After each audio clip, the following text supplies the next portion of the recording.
There is a good reason that the Eden Treaty is considered one of Blue Archive's best stories. It is a tale of betrayal and compassion, courage and despair, and prevailing over fear of the unknown. As always, I will be delving into extensive spoilers for this game. This particular video will include spoilers for large sections of the Eden Treaty, so be sure to check that out if you're interested. That being said, if you're okay with spoilers and you still want to watch, please feel free to do so. If this is your first Lore Archive video, I would highly suggest checking out at least the first 16 minutes of my Abydos video, as it will familiarize you with the world of Kivotos and many of the key players within this story. Welcome to the second volume of Lore Archive. The Eden Treaty is one of the longest Blue Archive stories, so I've split this story into 2 videos, the first of which you're watching now. You are more than welcome to marathon through this, but please don't feel like you have to tackle it in one go. I'll be leaving lots of timestamps throughout the video so you can find your place if you need to return to this later. As with all my Lore Archive videos, I have written this video to be less of a lecture and more of a story. This second volume of Lore Archive will weave together the major events of the Eden Treaty, as well as my interpretations for the events that occur.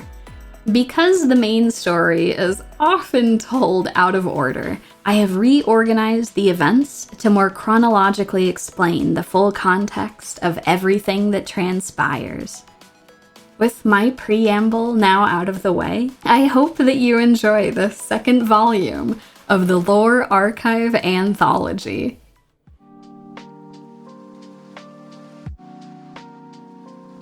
A mountain of requests laid upon Sensei's desk within the office of Shale. Ever since the Haloless teacher had successfully assisted the Abydos task force, the reputation of Shale had skyrocketed throughout the city. The teacher's dedication and tactical prowess made them a desirable ally in navigating the frequently violent streets of Kivotos. And now Shale was also catching the attention of the more scrupulous members of the city, who saw Sensei's potential in resolving conflicts outside the scope of the General Student Council.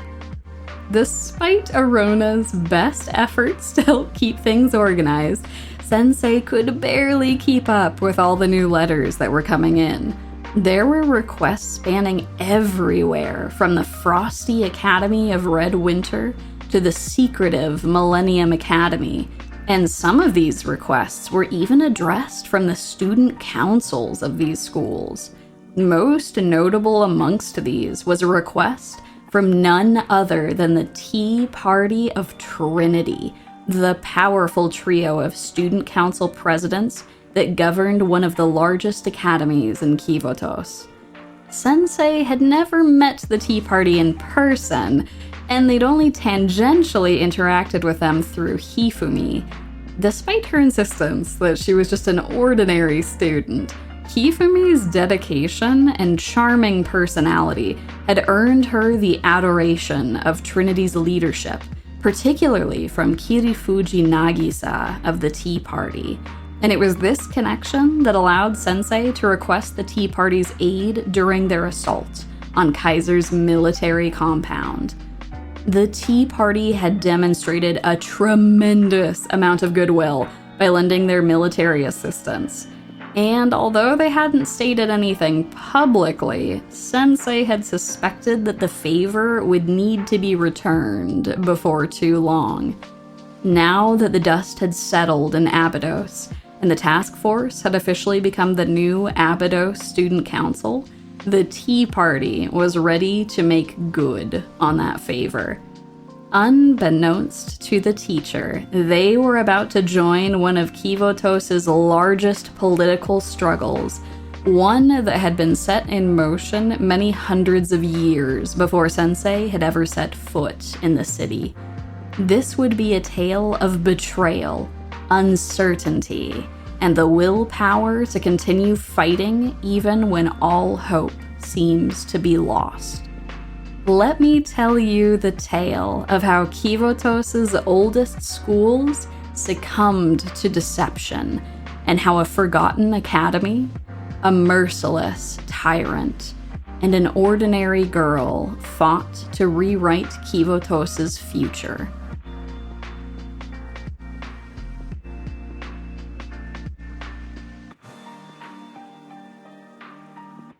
The tale of the Eden Treaty began many hundreds of years before Sensei would ever set foot in Kivotos. To understand these events that would transpire in the modern day, we must start at the very beginning, when Trinity was first founded.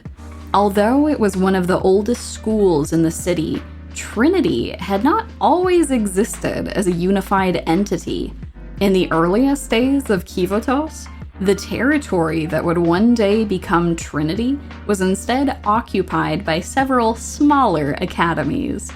The gods of old may have been long forgotten in modern Kivotos, but in the ancient city, the religious fervor of the populace was more fresh and more violent.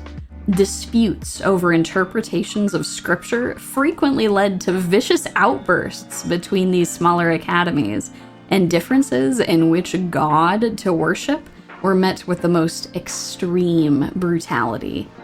This is not to say that all disputes resulted in violence.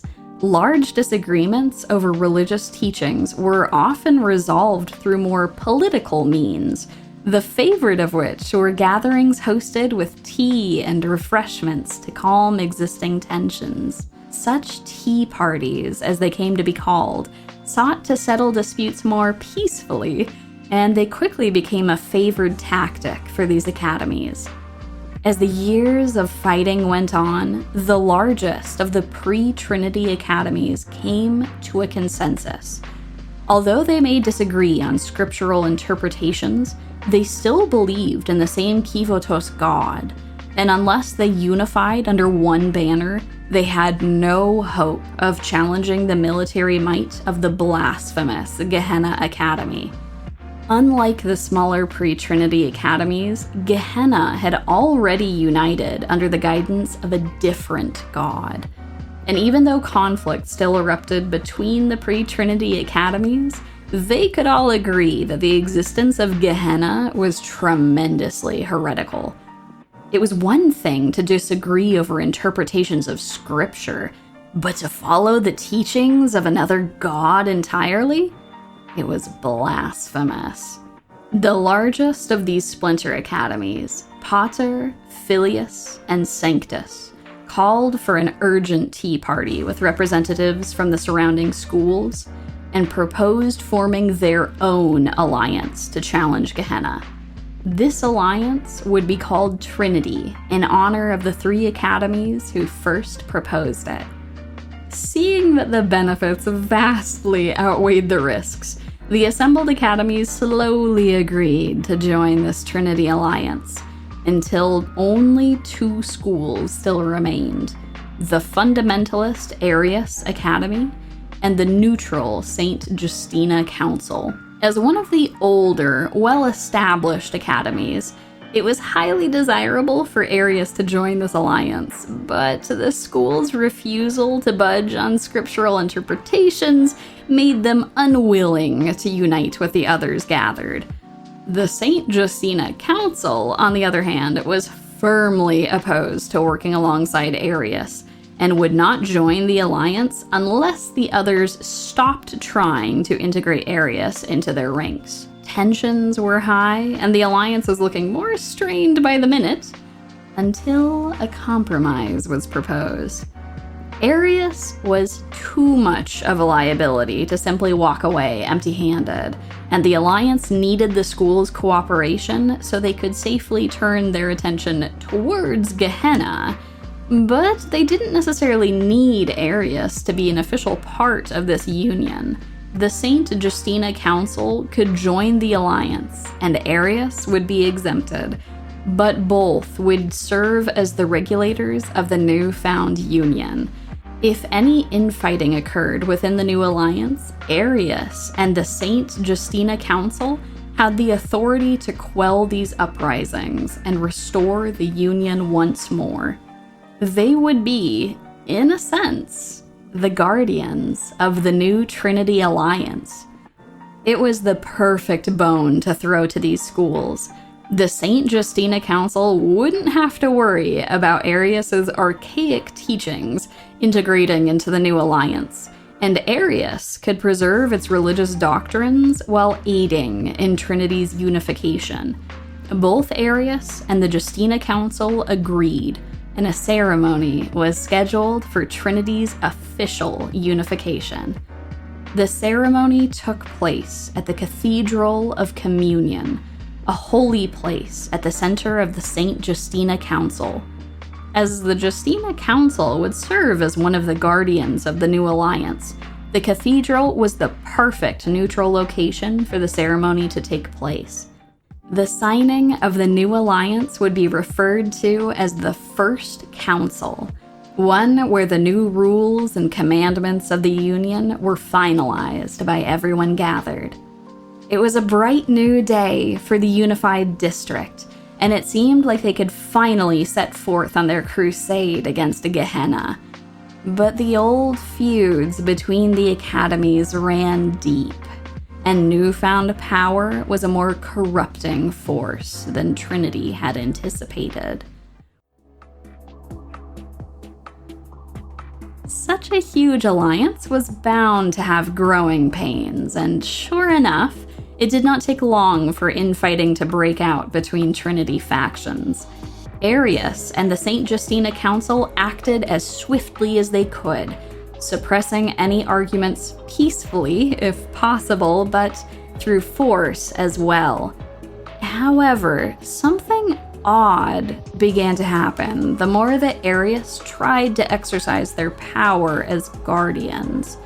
The Justina Council was too fearsome to be the subject of retaliation from any Trinity faction, but Arius was now an outsider, a third party who was constantly stepping in to resolve conflict. This is not to say Arius was overstepping their bounds. On the contrary, Arius was well within their rights as guardians to suppress internal dissent that threatened the Trinity Alliance. But bit by bit, their role as outsiders was scrutinized, and a quiet proposal began to swell within the Trinity ranks. The St. Justina Council already served as a guardian of the Alliance, so why did they need a third party like Arius to fill a role that was already taken? Trinity had planned on using their newfound power against Gehenna, but the military might of their alliance was still untested. They were practically a new academy within Kivotos, so perhaps they should test their combined military strength on a smaller first test subject. Even in the old days of Kivotos, when religious fanaticism was at its peak, the zealotry of the newly founded Trinity was like nothing Kivotos had ever seen before, and when the Alliance set their sights on Arius, the ground shook from the explosive devastation that Trinity wrought. In one horrible, dramatic assault, Trinity laid waste to the Arius district, leveling every building, basilica, and house in their way. It was one of the most shocking demonstrations of violence that Kivotos had ever seen, and it would forever change the Trinity landscape for centuries to come. What had once been the school grounds of Arius were now smoking ruins. The haloed students had made it through the worst of the fighting, but their district had been reduced to ash. Trinity had proven themselves to be a tremendous military force. The students of Arius, on the other hand, had lost everything: their political standing, their role as guardians, and their home. As Trinity celebrated their victory and devastating power, the bitter survivors of the assault gathered in hiding to determine what future lay ahead for them. Even if they had the funds to rebuild their district, Trinity would surely see them as a renewed threat and would seek to eliminate them once more. They could try to relocate elsewhere, but with their entire district in ruins, where could they find the resources and manpower to rebuild somewhere else?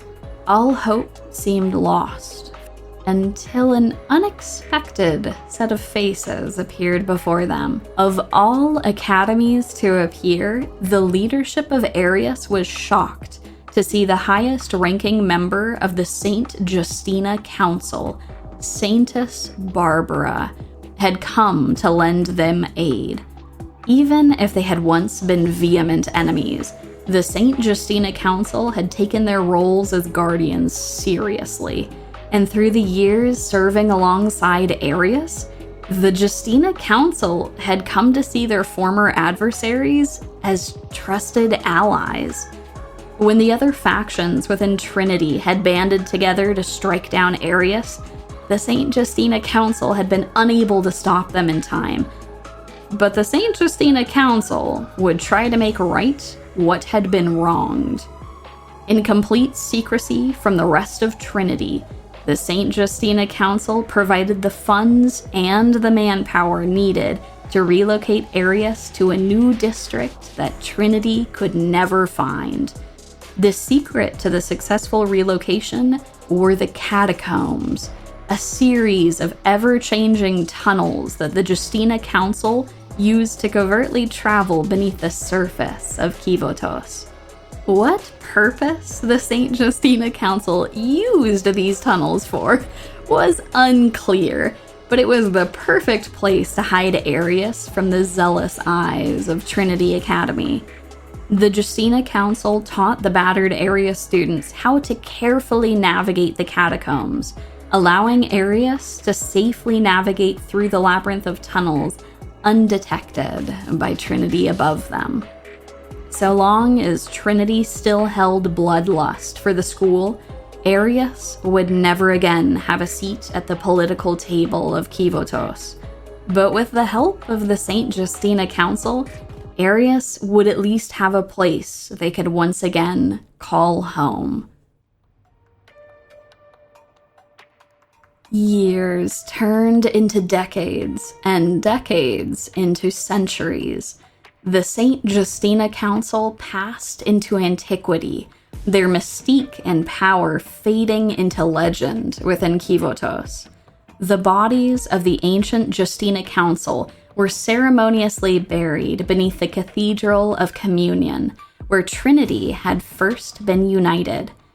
As the Justina Council faded from the public consciousness, their responsibilities and knowledge were passed on to the newly formed Sisterhood of Trinity, who continued to keep the secrets of Arius and the catacombs safely hidden from prying eyes.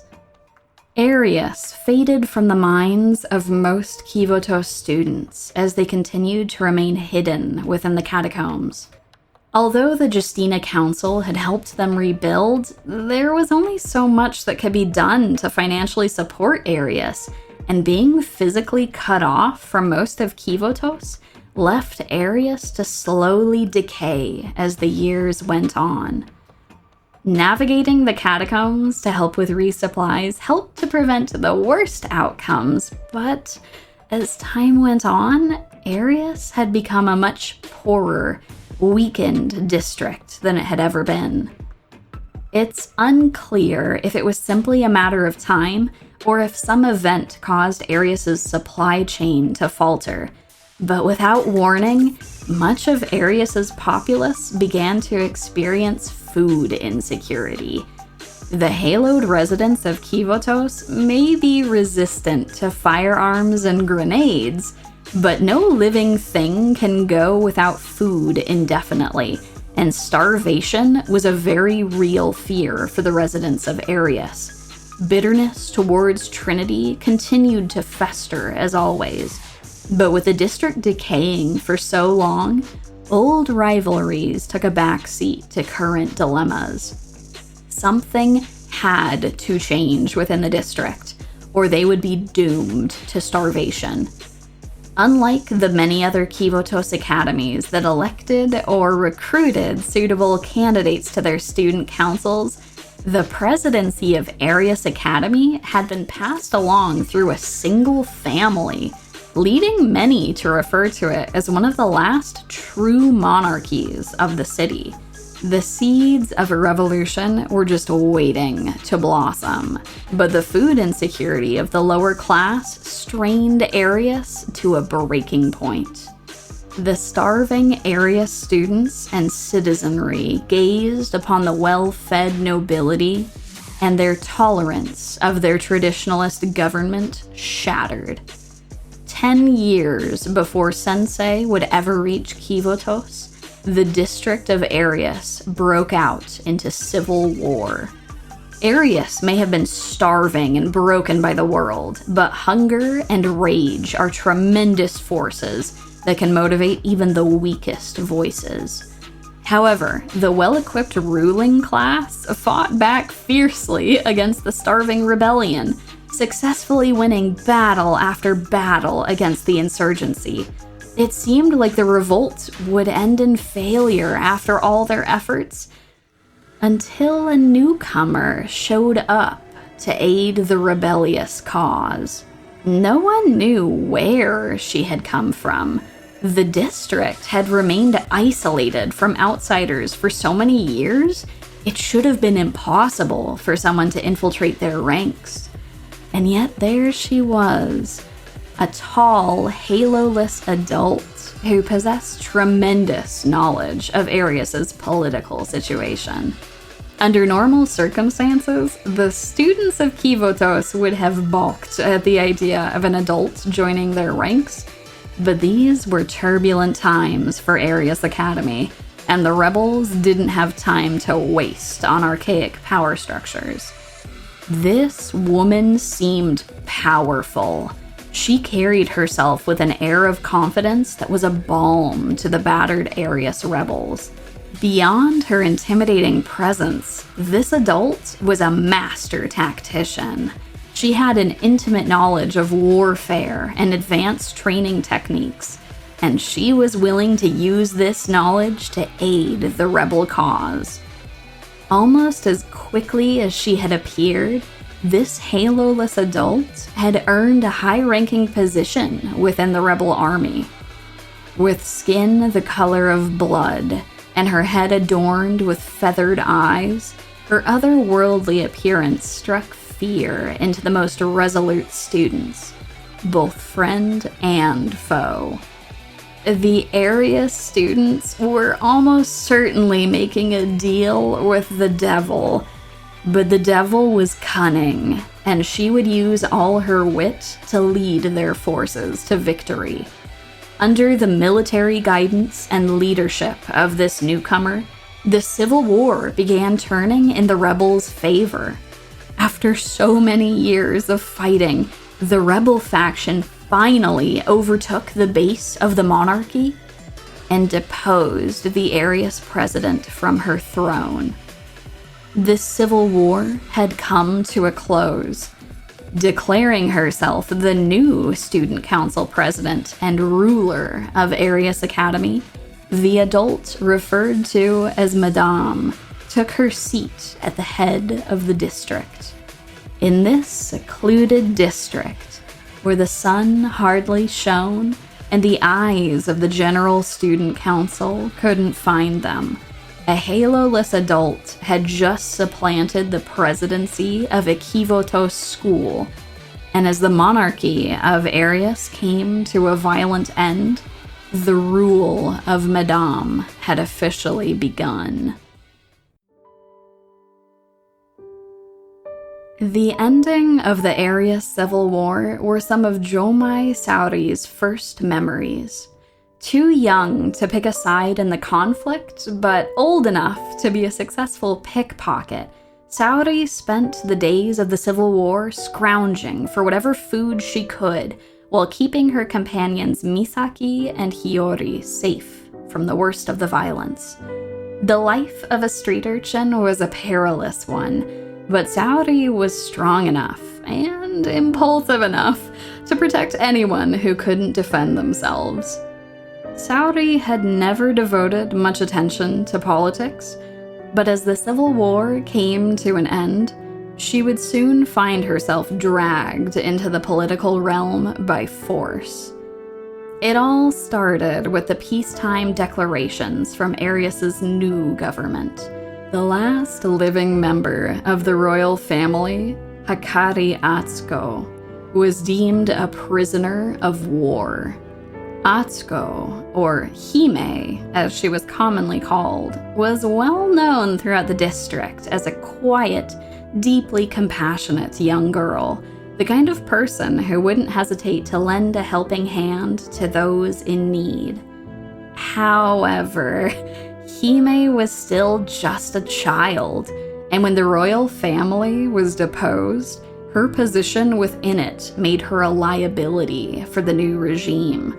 Barely the same age as the trio of street urchins, Hime would not be old enough to assume Arius leadership for many years.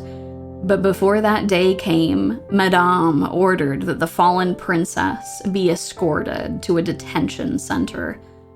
It was a tragic sight to see the quiet girl escorted through the dilapidated Arius streets. Saori, Misaki, and Hiyori hadn't known her personally, but they'd heard the tales of her compassionate spirit, and seeing her in person gave credibility to all the rumors. Saori couldn't help feeling bad for the girl, who was now completely alone in this world. But Misaki and Hiyori were her immediate priorities, and at least Hime would have 3 square meals for the rest of her life. However, the citizens of Arius were mistaken in their assumption that Hime would face a lifetime of imprisonment. With her first declaration as ruler, Madame announced that Hakari Atsuko, the last remaining royal blood of the district, would be a glorious sacrifice to welcome in the new regime. The thought of sacrificing anyone in Kivotos, much less a haloed child, should have been unthinkable. But the adult proclaimed that with Hime's honorable sacrifice, the last of the old Arius bloodline would disappear, and the new age of Kivotos could begin. The announcement surprised much of the populace, but their fear of Madame's newfound political power kept their thoughts from being voiced aloud. Everyone seemed determined to look the other way as Hime was sacrificed. Everyone, that is, except for one impulsive pickpocket. Saori heard the news of Hime's impending sacrifice and immediately knew she had to take action. It was one thing for Hime to be a political prisoner, but for her to perish with no one to save her? That was unacceptable. Hime was utterly alone in this world, a victim of circumstance whose life was now traded away as easily as money. Saori had never spoken to the girl before, but the young pickpocket's sense of justice was tremendous, particularly when it came to protecting those who couldn't protect themselves. If no one else would protect Hime, then Saori would be the one to save her. Admittedly, even if Saori had been considerably older, such a grandiose plan would still have been difficult to execute. But Saori was a child, and as she tried to infiltrate the main compound where Hime was being held, she landed right into the custody of Madame's guards, who dragged Saori into the throne room of the new Arius ruler. Madame was the most terrifying sight Saori had ever seen. It was like the woman lived and breathed fear. her presence itself demanding obedience from all those who laid eyes upon her. Saori wasn't sure if she should try to pick a pair of eyes to look at, or if she should look somewhere else entirely, but what she did know was that she had been caught trying to infiltrate Madame's stronghold, and any wrong move would ensure that she never saw the sun again. Desperation and fear threatening to take hold of her, Saori only had one option left. She would need to offer something worth more to Madame than Hime's life. The only thing worth more than a sacrifice was eternal servitude, and Saori was willing to do anything to get out of this situation alive. Saori begged the Arius ruler to make a deal. If Hime was set free, Saori would be Madame's personal dog for the rest of her life. Saori would belong to Madame, and the ruler's every wish would be Saori's command. For a moment, it seemed like Madame wouldn't agree to such a deal. Hime's sacrifice seemed too important to relinquish. But after a moment's hesitation, Madame leaned forward from her reclined position with a deadly smile. Hime was an invaluable sacrifice, but if Saori was willing to give her life in service to the new ruler, then Hime's execution could be delayed as long as Saori was useful to the Arius presidency. Instructions would soon follow, but in the interim, Hime would be released with one additional condition. Her face and voice must be covered at all times with a specially prepared mask. If Saori wanted to communicate with Hime, it would have to be in sign language moving forward. Saori had sold her soul to the devil in exchange for Hime's life, but she had successfully managed to save the life of someone who was completely alone in this world, and that was enough to make this bargain worth everything. Several years passed, and change was quickly sweeping through the surface of Kivotos. The once powerful district of Abydos had almost completely succumbed to desertification, and now most of the district was swallowed up by sand or covertly purchased by the Kaiser Corporation. It would be 2 more years before Sensei would appear in the city, but the political climate was already changing rapidly, and Sorasaki Hina of Gehenna Academy had taken notice. Hina was not yet the prefect team's president. She was only a first year at Gehenna, serving as a member of the school's intelligence committee.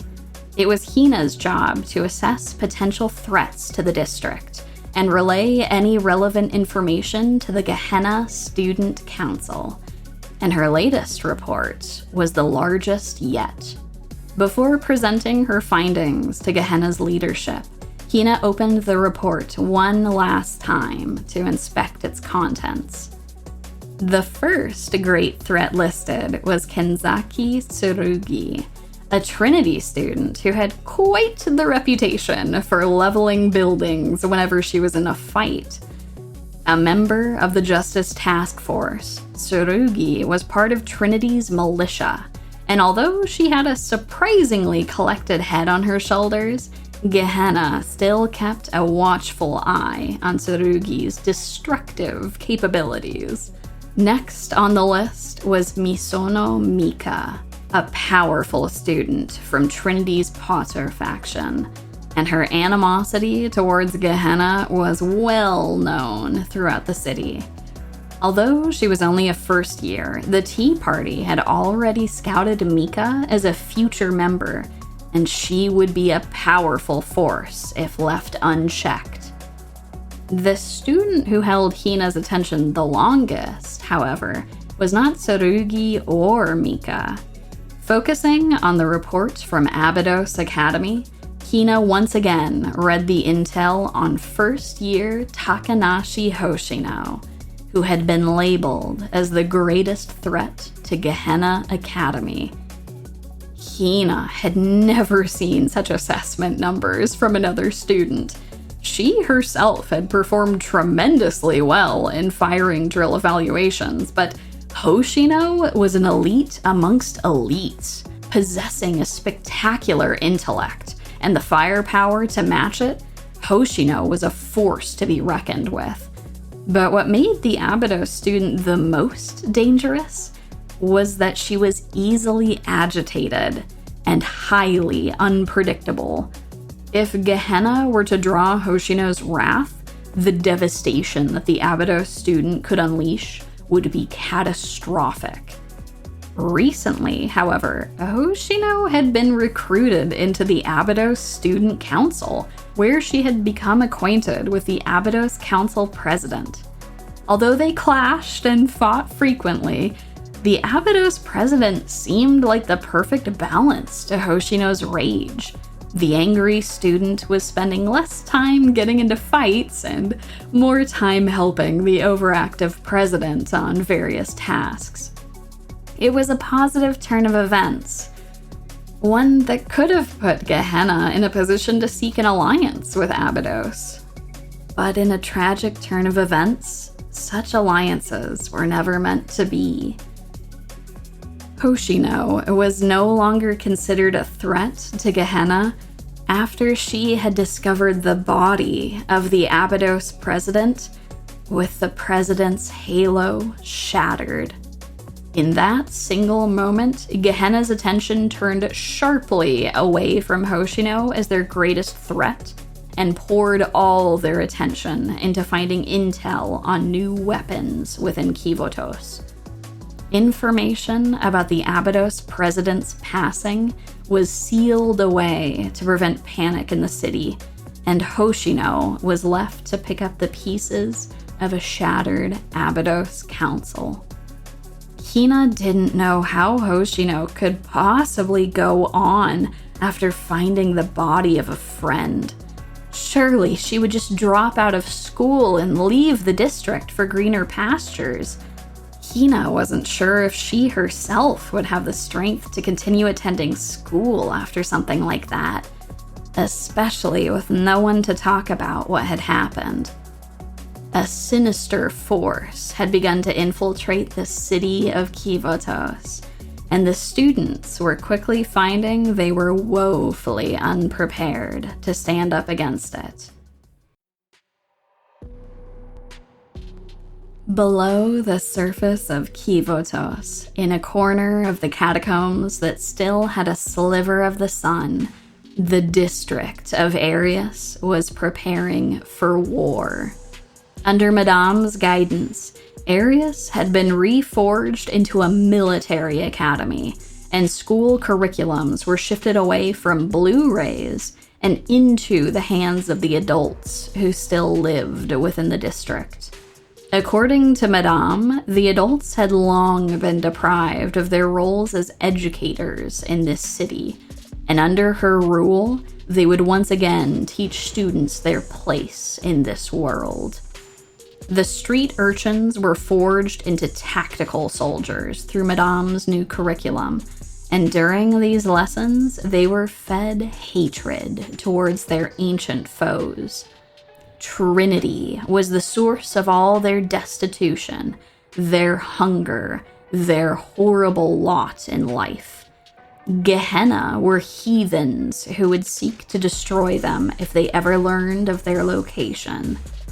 Madame declared that Arius would bring about the destruction of their old foes, and they would do so by learning how to destroy halos.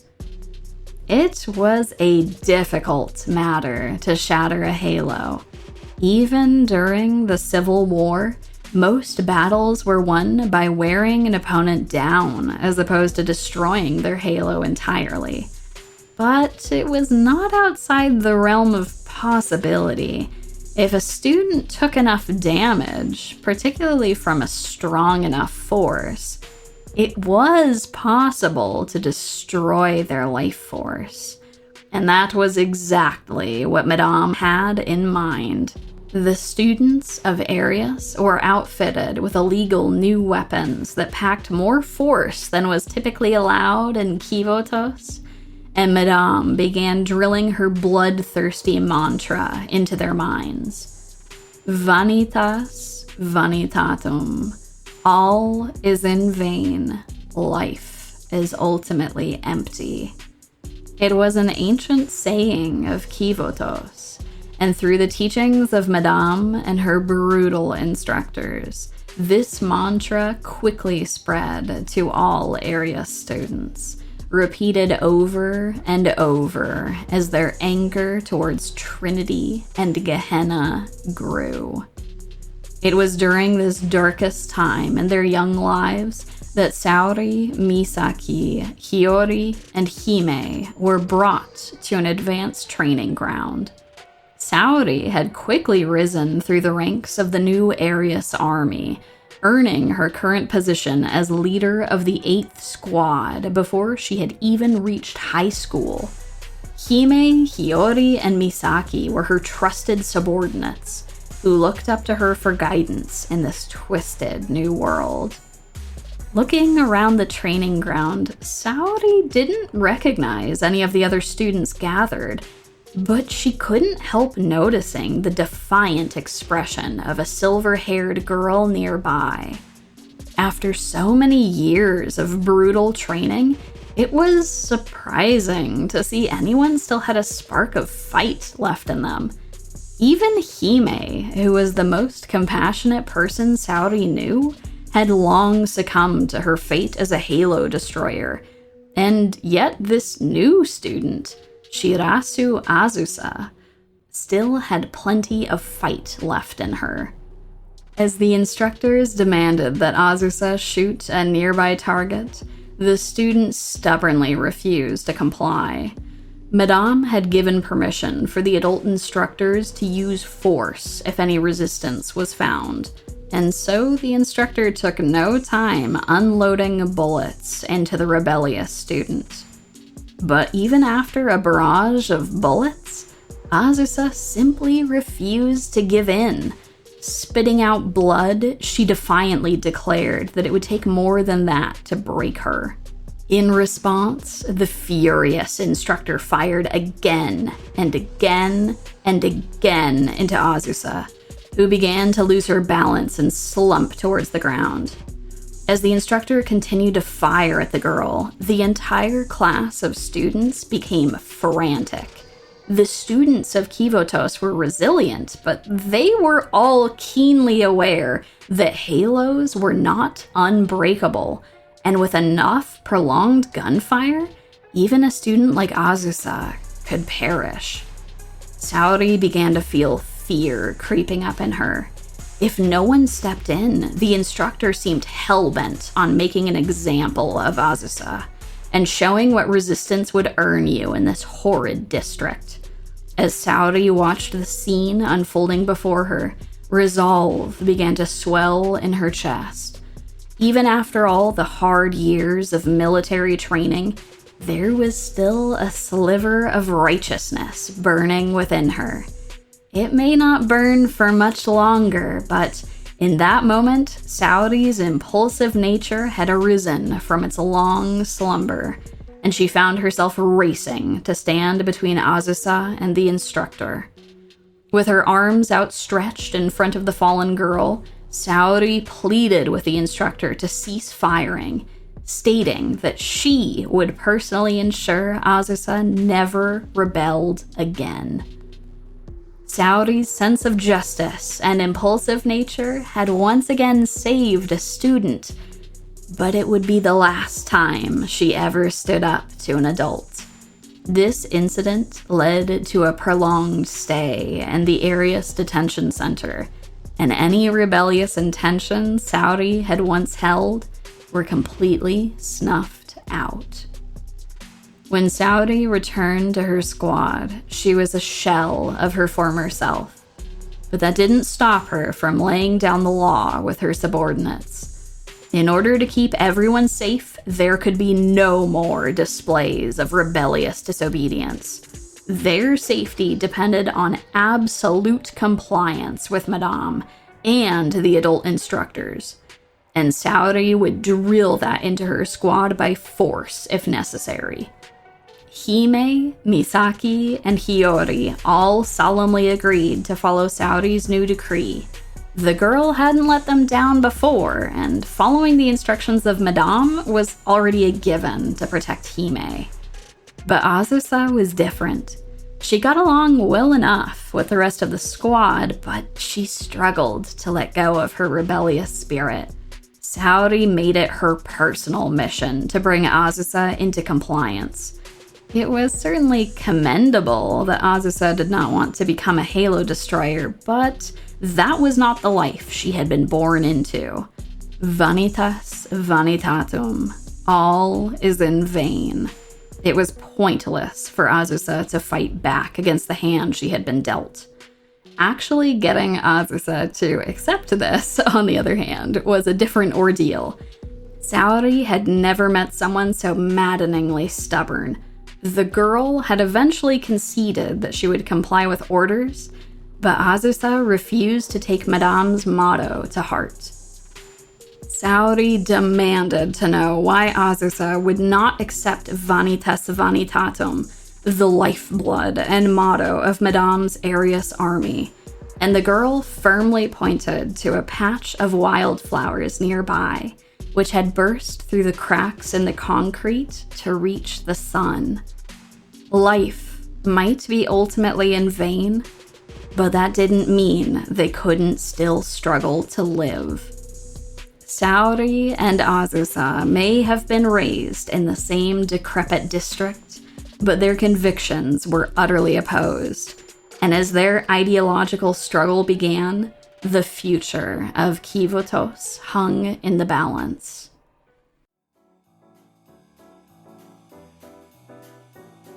Far away from the events unfolding in Arius, the modern-day Trinity was brimming with life and prosperity.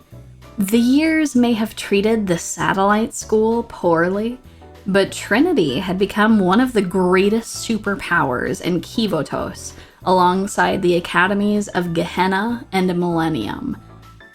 Despite the most fervent attempts of their ancestors, Trinity had never been able to drive Gehenna from the city, and as the years had gone on, their zealous hatred had shifted to simple distrust between the two schools.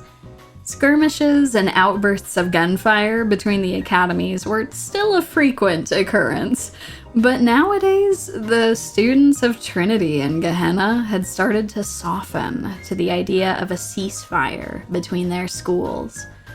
This is not to say that animosity didn't still exist between Trinity and Gehenna, but it was weaker than it ever had been before.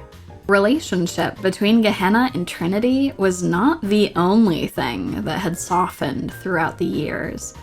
Arius may have been considered an urban legend for most students, but those who held power within Trinity were keenly aware of their school's dark history, and the guilt that weighed upon their consciences was tremendous. Trinity may still hold Gehenna with some animosity, but the modern-day Tea Party viewed Arius as a preventable tragedy, one that should never be allowed to occur again. It was still a year before Sensei would set foot in Kivotos, and the Student Council of Trinity had just appointed their 3 newest presidents. The cynical Yurizono Seia, who possessed an otherworldly power of prediction. The shrewd Kirifuji Nagisa, whose political decision-making was second to none. And the earnest Misono Mika, whose light-hearted nature was the perfect contrast to her brutish strength. A triumvirate student council had many benefits in theory, but in practice, The three presidents of the Tea Party merely rotated who held the actual political power. The host, as this role was called, was the Trinity president who currently held the most power, and their ability to overrule dissent from the remaining two presidents was problematic, to say the least. On a perfect day, the three Trinity presidents would be in agreement, but on most days, cooperation was less than unanimous. With the appointment of the three newest Trinity presidents, this conflict over who held the position of host became more important than it ever had before, and the struggle over who held Trinity's highest power was the catalyst to Kivotos' largest political struggle yet. It had all started one day after the new presidents had been briefed on Arius Academy.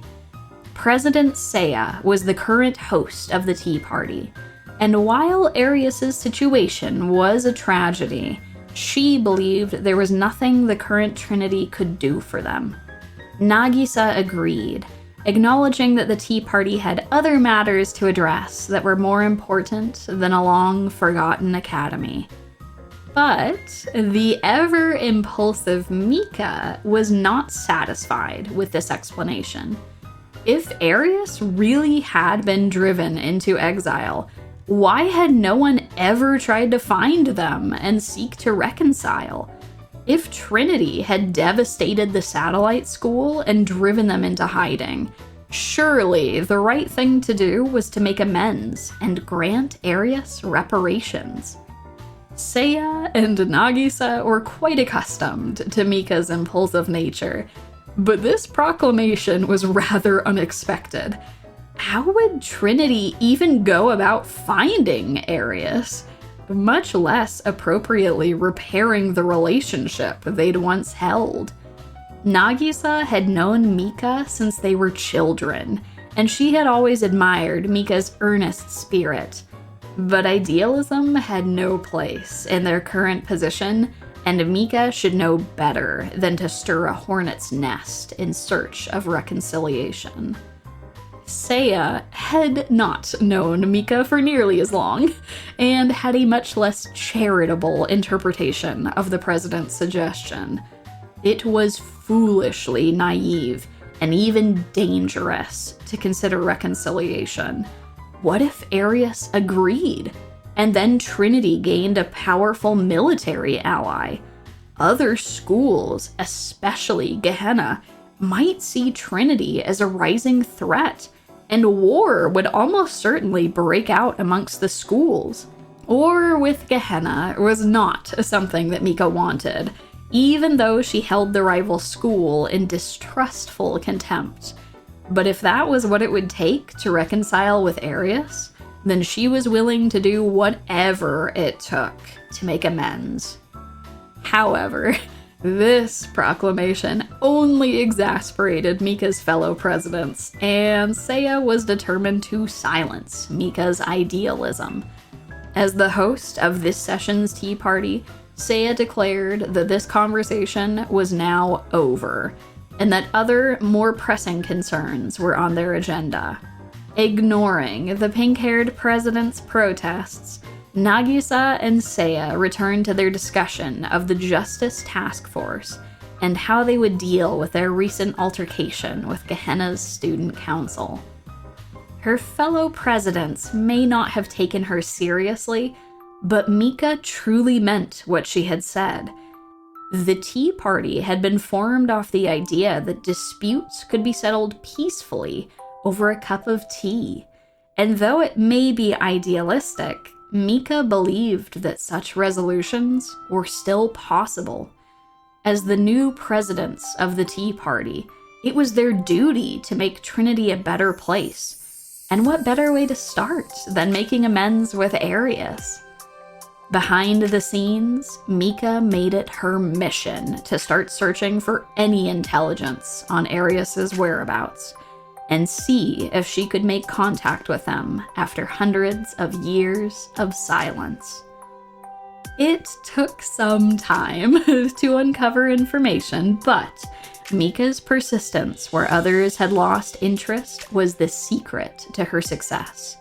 She began to uncover reports that the Saint Justina Council, the ancient predecessors to the modern-day sisterhood, had helped shelter Arius in the underground catacombs. These tunnels were said to lie beneath Trinity's surface, and Mika was convinced they could still be accessed somewhere on the district's campus. After all, the ruins that had once been the Arius district were now under Trinity's control, and Mika suspected that entrances to the catacombs may lie beneath the decayed buildings. Actually braving the catacombs, however, would be a dangerous proposition. It was said that the tunnels would change periodically, and anyone without knowledge of their inner workings would lose their way and become trapped forever. But that didn't frighten Mika in the slightest. She was faster and stronger than most Trinity students, if not most students in Kivotos for that matter, and if the tunnels started to change on her, she was confident she could power through them fast enough to get to the other side. Mercifully, such drastic measures would not be necessary, as Mika finally received a report that an unknown student with an unusual black mask and baseball cap had been spotted within the old Arius ruins, and Mika set out to make her first contact with Arius Academy.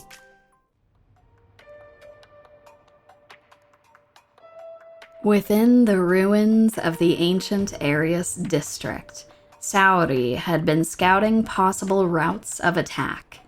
Saori's 8th squad had performed so tremendously well in examinations that Madame had promoted them to the highest status in her army. They were now referred to simply as Squad, an elite military operative under Madame's direct control. As one of Squad's new missions, it was up to Saori to traverse the winding tunnels of the catacombs in search of entrances where Arius could launch an assault on Kivotos. Slowly making her way through the ruins, Saori took mental notes on the viability of this particular catacomb entrance. Squinting her eyes painfully against the bright sunlight, she noted that it would be optimal if Arius made any assaults at night, when they wouldn't have to squint so badly to see. As Saori rubbed her eyes to gain more clarity, a noise caught her attention nearby. She swiveled around sharply, taking less than a second to draw her weapon and point it at the source of the sound. A Trinity student in a long white uniform was standing just meters away, her peach-colored hair cascading in large curls down her back. Not only had a student snuck up on Saori, this student seemed powerful. Despite her friendly appearance, it was clear that this newcomer possessed tremendous physical prowess. Before Saori could process anything more, the pink-haired girl spoke up excitedly. "Hi there," she stated exuberantly, beaming at the bristling Saori. "Are you an Arius student? What's your name?" Saori was completely thrown off. Had this student just asked if she was from Arius? Her friendly demeanor was unlike anything Saori had experienced. Even Hime wasn't this chipper. Was there something wrong with this Trinity student, or was she testing Saori somehow? The student introduced herself as Misono Mika, one of the presidents of Trinity, and proclaimed that she wanted Arius and Trinity to reconcile. Saori couldn't contain her incredulity. What in the name of Kivotos was this girl talking about? Was this some kind of cruel joke, toying around with the idea that Arius and Trinity could resolve their old differences? Or was this girl serious? Saori stood in stunned silence as Mika chattered away, spouting nonsense about let bygones be bygones and Trinity owes it to Arius to make amends. The strange thing was, the more that Mika talked, the more Saori actually could see how serious she was.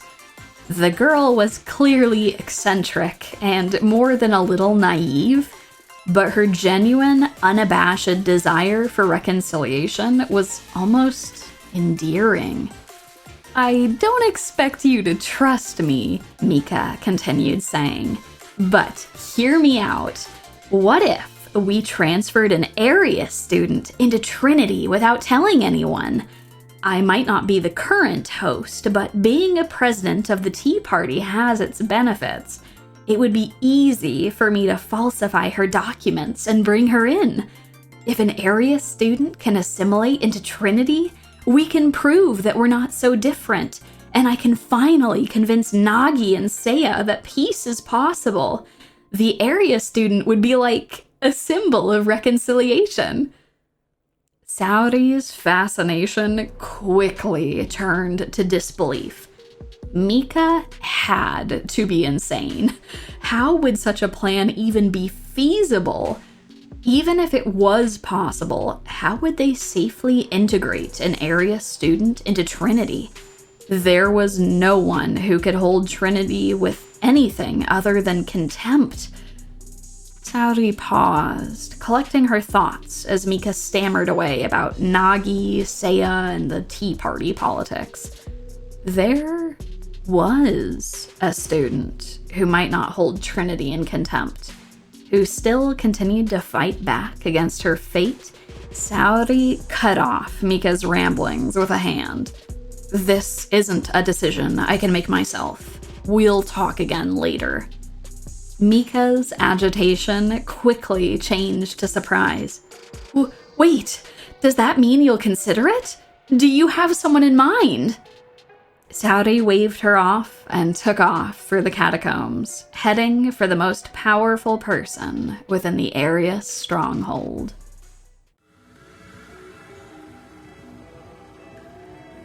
You can't be serious, Madame scoffed at Saori. Reconciliation? Your naivety astounds me. You're walking into a trap with your eyes open. Saori swallowed down the lump in her throat. This was precisely what she had feared, but Madame would demand to know what had transpired regardless, and her encounter with Mika had been an unprecedented event. That being said, Madame mused, fixing her many eyes on Saori once again. This could work to our advantage. Reject the offer for now, but maintain the relationship. Milk her for as much information as you can. If she truly is a Trinity president, then she could be a wealth of intel on our enemies. Saori thought of Mika's genuine excitement and Azusa's deep loathing for a life of warfare, and words tumbled thoughtlessly from her mouth.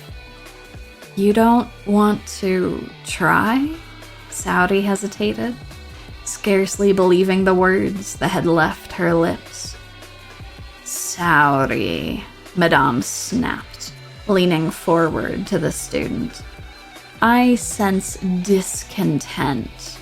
You couldn't possibly have been thinking of cooperating with Trinity, were you?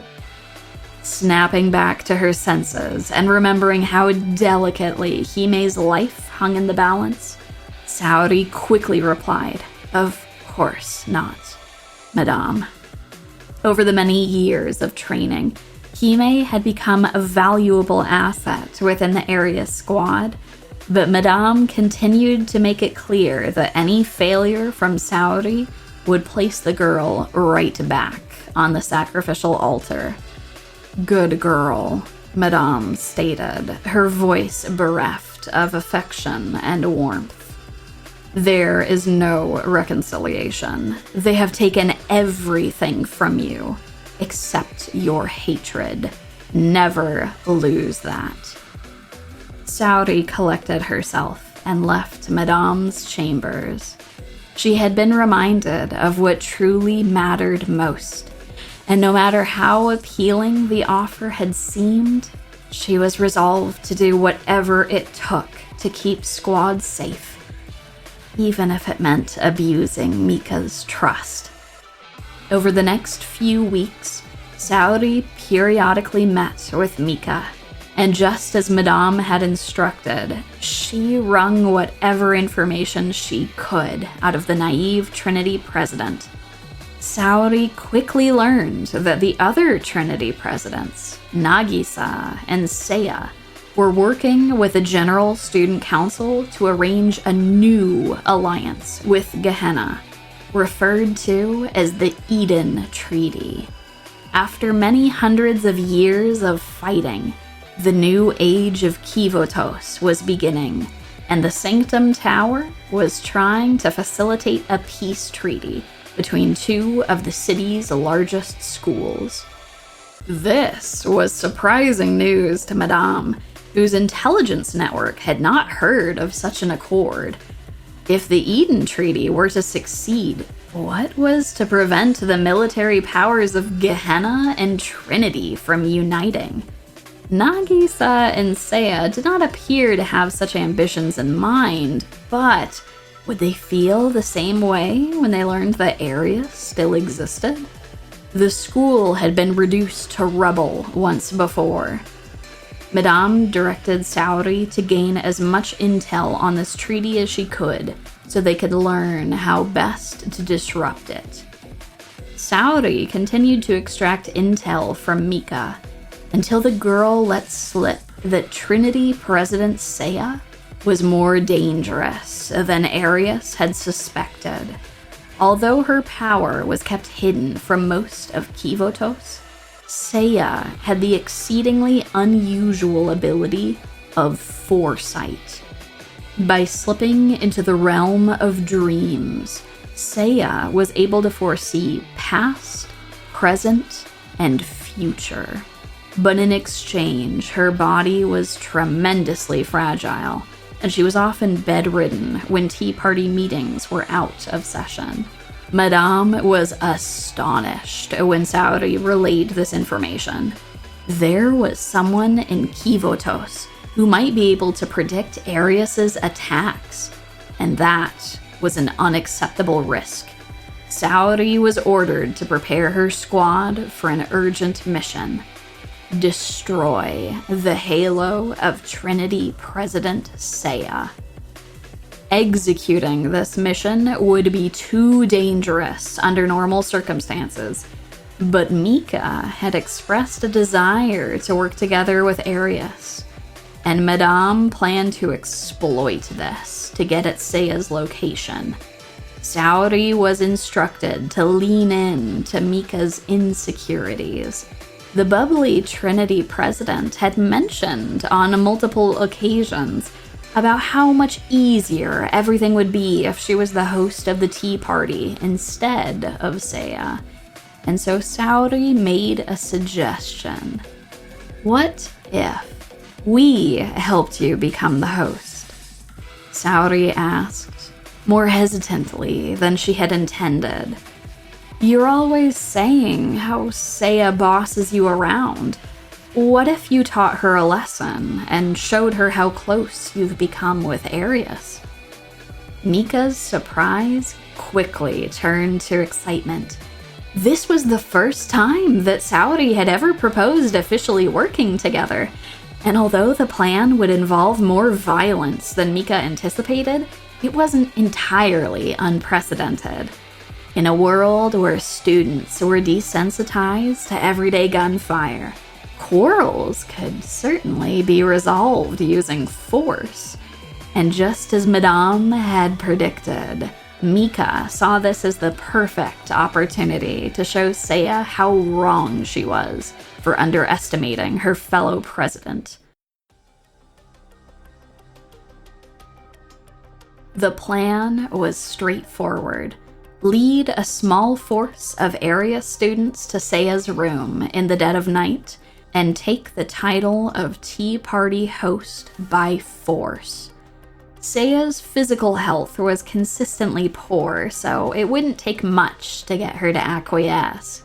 But Mika saw this as the perfect opportunity to show how the forces of Trinity and Arius could work seamlessly together. On the night of the mission, everything seemed to be going smoothly. With Mika's instructions, the small Arius force had easily slipped past Trinity's militia, and as they approached Seiya's room, Mika felt almost giddy with anticipation. Seia had always looked down on her in their tea party meetings, but now, with the help of Arius, she could finally show that she wasn't just a ditzy girl with nothing to contribute. As they approached Seiya's living quarters, Mika noticed that one member of the Arius squad was dressed a little differently. The slender girl wore military attire similar to Saori, but Mika had never seen this girl before. Maybe she was here to stand in for Saori? Mika wasn't sure why the prickly Arius squad leader hadn't shown up herself, but over their many meetings, Mika had grown rather fond of Saori and trusted that she knew what she was doing. Once they had reached Seiya's room, however, the girl slipped past Mika to head for the door. Mika reached out to grab her, but the other Arius students stood in her path. "Shirasu Azusa will complete the rest of this mission," one student relayed, much to Mika's confusion.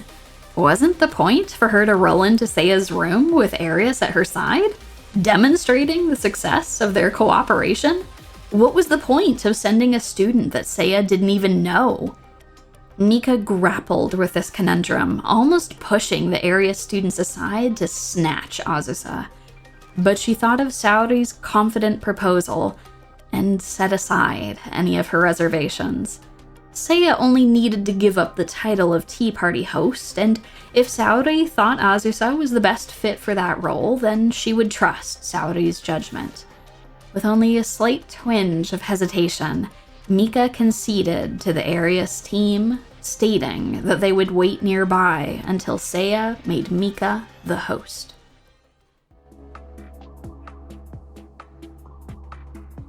When Azusa first heard the details from Saori, she couldn't believe her ears. One of the most powerful students at Trinity not only wanted reconciliation with Arius, but there was even the possibility of a peace treaty between Trinity and Gehenna. After so many years struggling against her fate in the darkened catacombs, the thought that Azusa might not become a murderer was exhilarating. But when Saori came to Azusa with an urgent mission, it seemed that any such hopes were in vain. Madame had ordered the assassination of Yurizono Seia, the Tea Party host who dealt in prophecies, and Azusa had been ordered to carry out the attack. Azusa hated how Saori caved in to Madame's demands. It had been that way ever since she had joined the Arius squad a year ago, and it only seemed to be getting worse. Saori had begun to mirror their instructors by demanding complete compliance, and although Azusa had done her best to acquiesce, it was still difficult to follow commands blindly, especially when those demands kept pushing her closer to destroying halos. But Azusa was not blind to the consequences of her actions. If she refused to carry out this assassination mission, what would happen to Squad, who would become the only family she had left? Saori was a demanding leader, but she tried to look out for everyone as best she could. Misaki may come off as detached, but she was remarkably intelligent, and She could become a great leader herself someday. Hiyori was timid but dependable, and she was always the most honest about her true feelings. And finally, there was Hime. Sweet, kind Hime. She was the most understanding of Azusa's feelings. If Azusa did not carry out this mission, then she was putting Saori, Misaki, Hiyori, and Hime in danger. But if she did assassinate Seia, then everything she had fought for all these long years would truly be in vain. Vanitas vanitatum. All is in vain. Life is ultimately empty. Would Azusa finally have to accept this horrible motto and become the Halo destroyer that Madame and Saori demanded? Azusa pondered this again in a daze as the Arius team reached Seiya's living quarters. It felt like she was on autopilot, moving without thinking, but knowing she had to go through with this if her Arius family was to survive. Mika's bubbly excitement made things even harder. She had no idea what Madame had been planning, or how Saori had been using her. Saori had given Azusa a powerful bomb to use against Seia, but provided no explanation as to where it had come from or who had built it.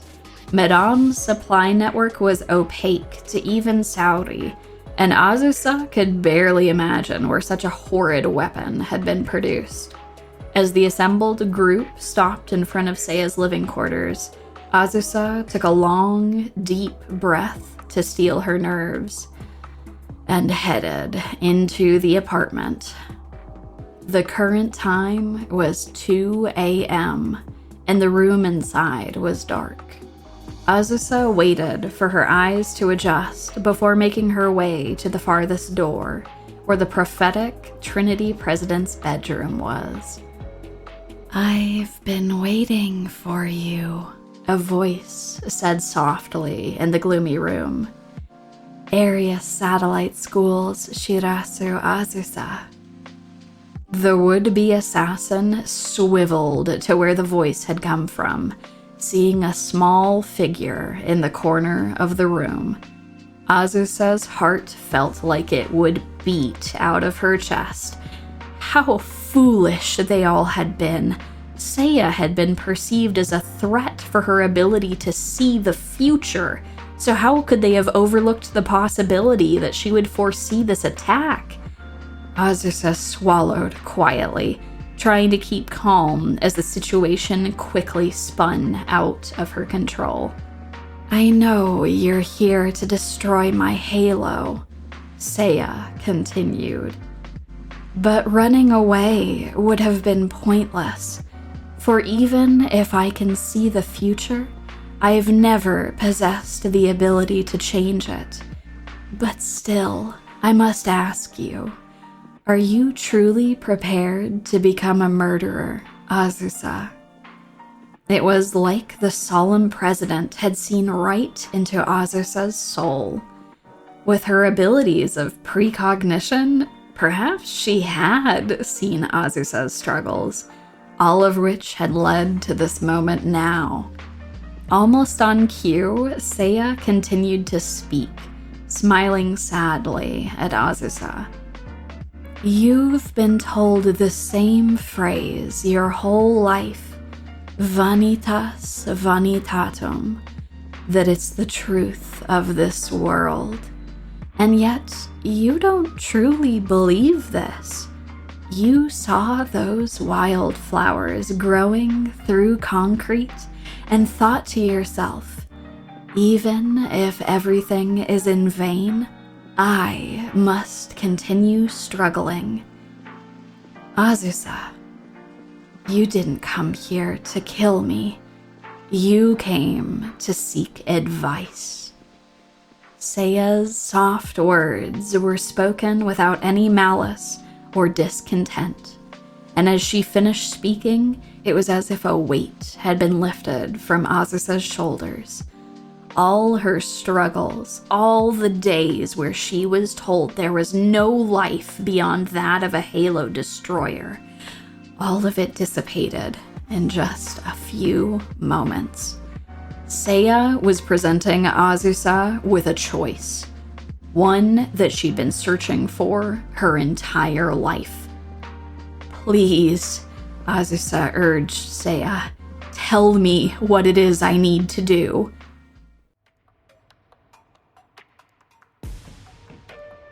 A whole hour had passed since Azusa had gone into Seiya's apartment, and Mika's restless pacing had become downright frantic. What was Azusa doing in there? Why was it taking so long? The area students had convinced her to move some distance away from the apartment while they waited, but that made Mika even more anxious as to what was going on. Trying to make up her mind about how to proceed, Mika turned to the area students to demand more answers, only to be interrupted by an explosion rocking the street nearby. Mika spun around to where the sound had come from and saw the smoke pouring out of Seiya's apartment. "What?" Mika stuttered, already racing towards the apartment. She had no idea if the area students were behind her, but she couldn't wait for them to keep up.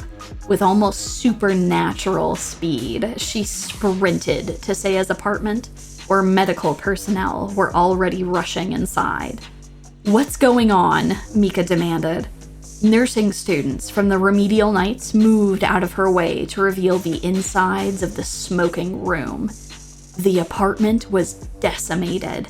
Some sort of high explosive had gone off inside, completely shattering Seiya's belongings and burning the walls inside. If Seia had been in there when that explosive went off, then... Mika tried to step inside, but her path was interrupted by Aomori Mine, the captain of the remedial knights. Mine was a powerful figure within Trinity's halls. She was the leader of the Johan faction, and if she hadn't pursued the study of medicine, she easily could have been a Tea Party president alongside Mika. Captain Mine stood in Mika's way now, preventing her from getting inside Seiya's apartment. "You can't go inside, Mika," the nursing captain declared. "You need to wait outside while we handle this. It would be unwise for you to see Seiya's dead body in this state." "Seiya's... what?" Mika replied. As Captain Mine disappeared back inside the apartment, Mika took a shaky seat before turning her gaze to the ground. What was going on? Had Mine just said that Seia was dead? Is this some kind of joke? How could Seia be dead? Didn't she say she could see the future? It wasn't supposed to go this way. Mika's grasp on the reality of her situation began to slip. Mika might not have intended for Seia to die, but she had brought Arius here as a show of force. Surely she couldn't have expected for things to go any other way. If only Seia hadn't been so firmly against reconciling with Arius, then Mika wouldn't have needed to show her who was boss. Why was Seia so intent on working with Gehenna anyways? This Eden Treaty that the General Council wanted was surely a trap. Gehenna were the villains of Trinity's past. Why should they expect them not to stab Trinity in the back if they made an alliance? Yes, it was Gehenna who were Trinity's real enemies, not Arius. Saori and the Arius squad had always been so kind to Mika. They couldn't have betrayed her. She must just be missing some piece of this puzzle, some justification for why Seia had to die. In a haze of confused thoughts and questions, Mika stumbled away to her living quarters to try and find answers. Meanwhile, at the edge of the Trinity district, Azusa panted at the entrance to the catacombs, trying to catch her breath after escaping from Seiya's apartment. The explosion had gone off just as planned, and if Seia had calculated correctly, then remedial Captain Mine should already be there to help with the cover-up. "That was quite the explosion," Saori commented from the darkness nearby, stepping out to greet Azusa. "Did you confirm that Seiya's halo was shattered?" "Yes," Azusa responded back, wiping her sweat off her forehead. "The bomb that was provided worked exactly as intended. Madame should have no reason to fear Seia any longer." Azusa felt her heart accelerate as she spoke. She had learned how to repress her feelings in front of Saori some time ago, but she was still worried that the astute squad leader would be able to catch the lie within her words. Thankfully, Saori seemed to have bought her explanation and had already radioed Madame to pass along the news. Azusa kept her mouth shut to prevent herself from sighing openly. So long as Saori and Mika thought that Seia was dead, the plan could proceed as intended. Faking Seiya's death was the most ideal way to ensure that squad's lives would not be at risk, while also ensuring that Azusa would not become the murderer she had despised. As Azusa followed Saori into the catacombs, she recalled Seiya's parting words. "Are you familiar with the 5th koan?" Seia had inquired. "You can think of the 7 koans as riddles of a sort, logic puzzles that help to inform us of the nature of this world. The 5th koan of Kivotos states, 'Can we prove that anyone has ever reached paradise?'" Seia fixed Azusa with a sad smile. "The existence of paradise is life's ultimate question, but if its existence can't be proven, then nothing can be certain. I may have the power to foresee the future, but like all things, it has its limits. I can never truly know the mind or heart of another person, and so I cannot predict if Mika, Saori, and Madame will act as we hope they will. And therefore, I cannot guarantee that this plan will truly lead you from the path of a murderer. With that in mind, do you still wish to struggle against your fate?" Azusa didn't need certainties. Even if this plan did not go perfectly, it was the best shot she had at escaping this life within Arius, and she felt that was worth fighting for. Seia had acknowledged Azusa's conviction, and together they crafted their plan to fake Seiya's death. They had decided it was too risky to set off the halo-destroying weapon that Azusa had been given, and so Seia had prepared a backup bomb to simulate a large detonation. The actual halo-destroying bomb was still strapped under Azusa's uniform, concealed safely from any prying eyes. Azusa looked back at the plume of smoke rising in the distance, and hoped that Seia had put enough distance between herself and the bomb before setting it off. Even a smaller detonation could still damage a student as frail as Seia. For now, she would have to believe in the prophet's words and hope that Captain Mine would get Seia to safety. Now that her mission had been completed, Azusa would have to wait for Mika's next move. If Seiya's dreams had been correct, then Mika would be proposing their next mission before the month had ended.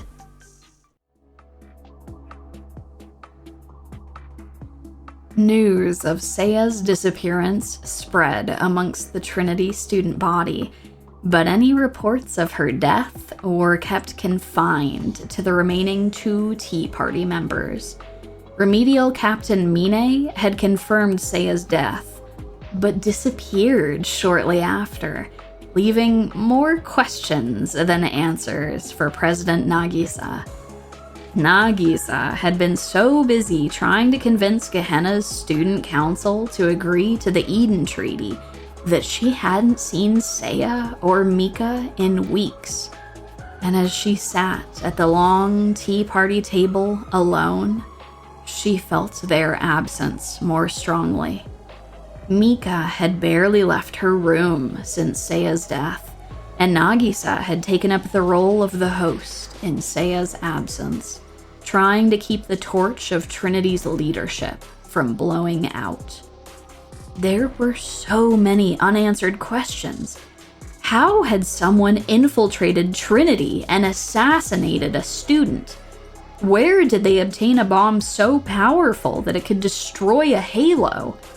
Nagisa had seen the horrible reports of how Abydos's student council had lost their president a year before, but she'd assumed that the intel was exaggerated, as who could really believe that a student's halo had been destroyed?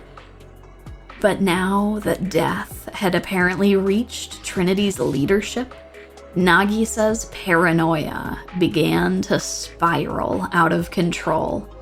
What if this assassination was only the beginning? Would they come for Nagisa or Mika next? Nagisa had only known Seiya for 2 years, but Mika had been her close friend since childhood. What would Nagisa do if Mika was taken away from her, just like Seiya had been? Nagisa sat up straighter in her chair. She would not allow that to happen. No one would hurt her or Mika under her watch, and she would stop at nothing to uncover the identity of this assassin. Meanwhile, in a secluded building away from the prying eyes of Trinity, Remedial Captain Mine had successfully relocated Seiya, who was still unconscious after her faked assassination. The Trinity president had always been frail, but Mine should have given more warning to stand further from the bomb before setting it off. Although they'd been planning for this moment ever since Seiya had seen it in a dream, the Trinity president was still rather out of touch with the dangers of warfare, and although Mine had stabilized her, it seemed like Seiya would be unconscious for some time. Sighing to herself, Mine sat back and watched over her friend with a worried expression.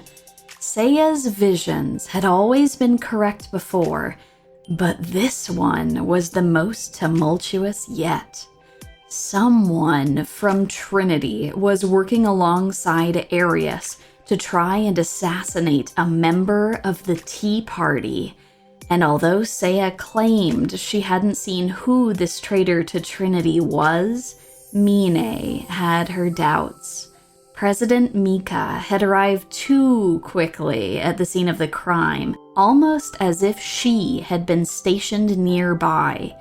Mine had always liked Mika's honest spirit, but in that moment, the sight of the president trying to barge her way into Seiya's room had surprised the remedial captain, and Mine had barked at her to stand down. In hindsight, Mine felt like she might have been a little too harsh to the startled girl, who was clearly shell-shocked once Mine declared that Seiya was dead. Once all this was said and done, Mine would have to make it up to Mika somehow, as it was absurd to think that the earnest girl was somehow involved in Seiya's attempted assassination. Whoever it was that had tried to hurt Seiya was still out there. It was driving Mine crazy not to go out right now and tear the district apart searching for this traitor.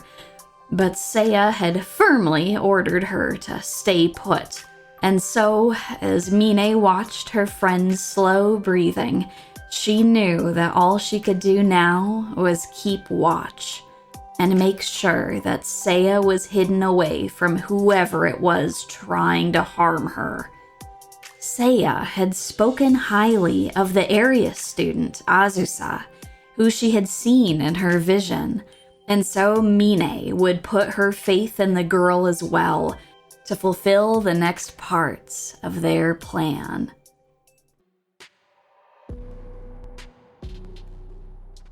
After the attempt on Seiya's life, Saori had expected to never see Mika again.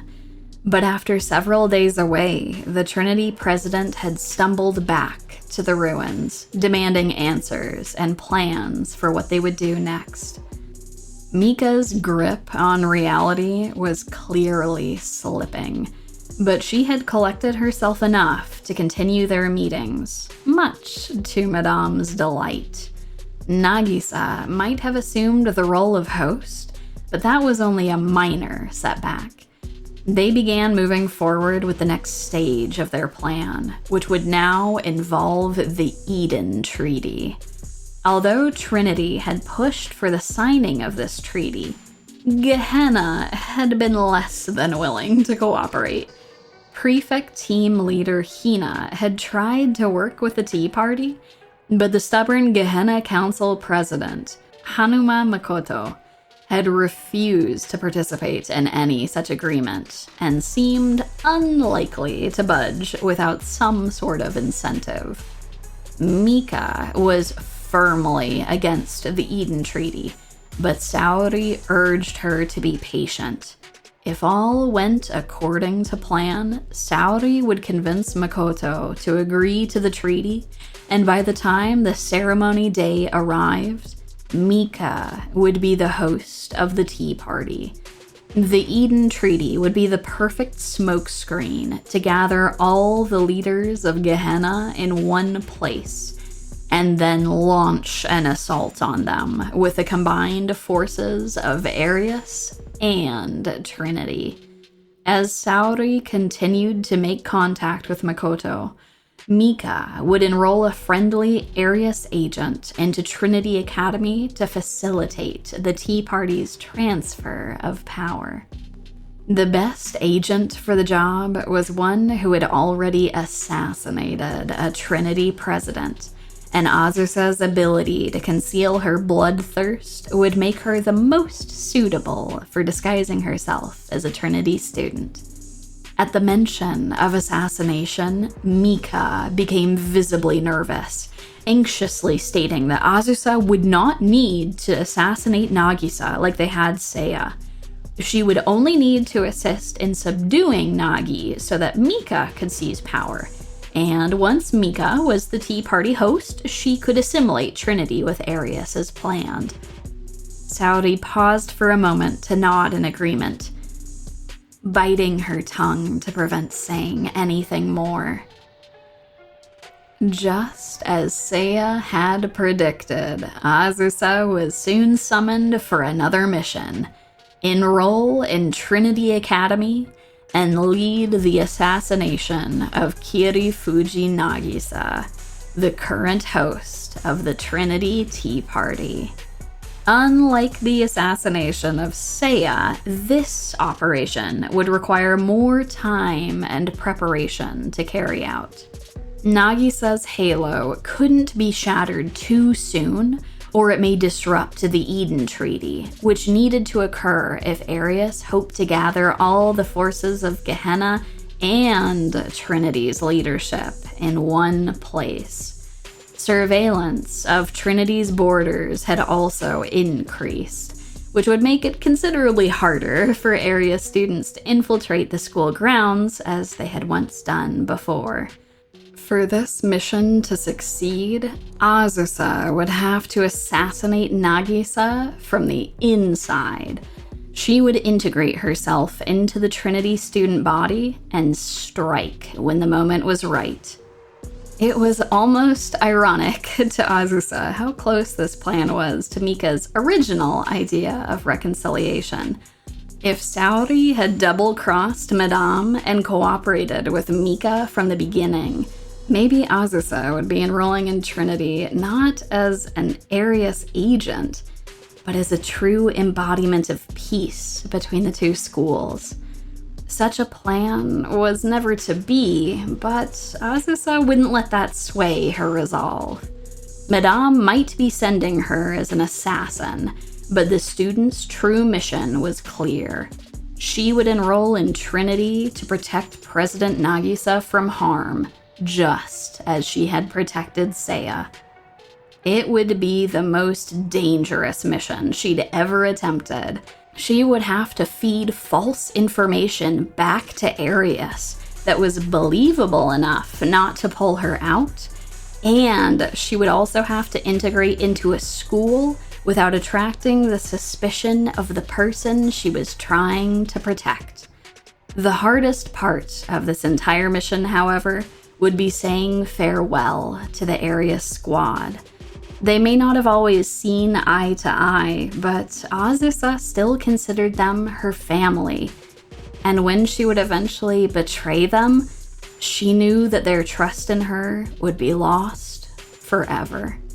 It was the price she was willing to pay to ensure their safety and prevent a war between Arius and the rest of Kivotos. Now, all that Azusa had to do was become a real Kivotos student, a task which would prove more difficult than she could have ever anticipated.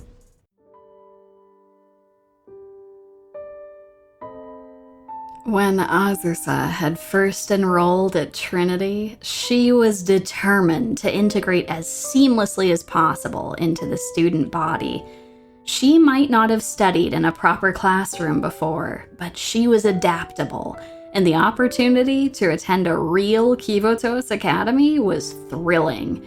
After so many years in the decrepit Arius district, being outside in the bright sun was oddly calming. Now, all Azusa had to do was blend in as a Trinity student and progress forward with her plans to protect President Nagisa. The reality of her situation, however, was much harsher than Azusa had ever predicted.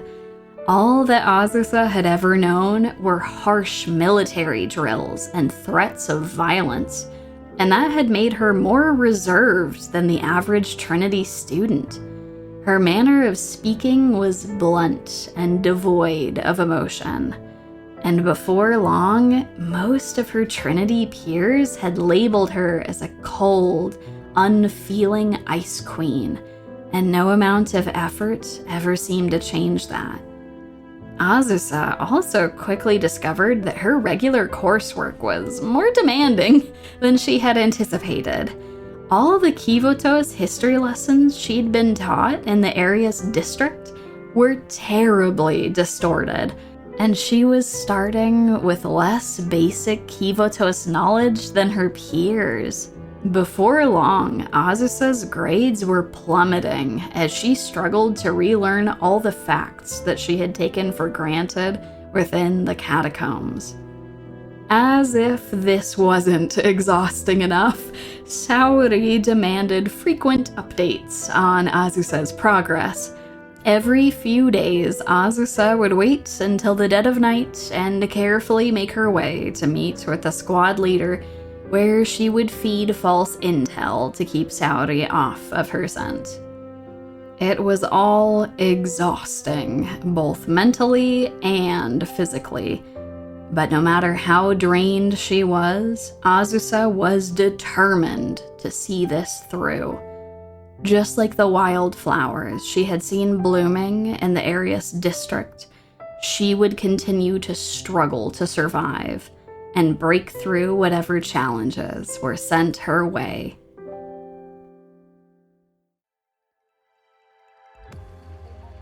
As the Arius plot to assassinate Nagisa was proceeding forward, an unprecedented event occurred within Kivotos. The General Student Council President, the head of Kivotos, and the original author of the Eden Treaty, had disappeared into thin air. For the leadership of Gehenna and Trinity, the president's disappearance was ominous. 2 student council presidents had perished within 2 years, and although they hoped for the best, was it possible that someone had targeted the general council president as well? Although the Sanctum Tower insisted that the president had merely disappeared, there were still questions as to where she had gone, and that filled Nagisa with a tremendous sense of foreboding. The Sanctum Tower had resumed operations like normal after Sensei's arrival, but how did that prove that the General Council wasn't compromised? If the Sanctum Tower could not protect Kivotos, then someone else would have to step in. As her paranoia continued to rise, Nagisa's resolve only strengthened. She had come too far with preparing the Eden Treaty to let it fall apart now. Gehenna President Makoto had finally agreed to their terms, and Nagisa would not let all that effort be wasted just because the Eden Treaty's author was now missing. Nagisa threw herself back into planning with renewed fervor. As she worked to ensure that the imminent treaty would not fall apart, she also turned her gaze inwards at the students of Trinity. The attack on Seia had been too coordinated to be an outside job. Someone within Trinity had planned an assault on the Tea Party host, perhaps to disrupt the Eden Treaty itself. But who? A thought crossed Nagisa's mind, and she ordered her assistants to retrieve Trinity's student records. If she assumed that a fellow Trinity student had assassinated Seia, then maybe there was something in these student records that could provide her a clue. What Nagisa had fixated on were Trinity's most recent exams. Her logic was that planning an assassination would require a lot of thought and attention, so perhaps the traitors' grades had fallen while they were planning their attack. After all, how could they keep up with their studies while planning to assault a Tea Party member? Nagisa's paranoia had truly begun to overcome her better judgment, as she might have normally dismissed such an idea as fundamentally flawed. Even if Seiya's assassin was a Trinity student, they could easily have been exceptionally clever, allowing them to plan an attack and keep their grades up to maintain appearances. But in the months since Seiya's assault, and now the General Council President's disappearance, Nagisa had only continued to unravel.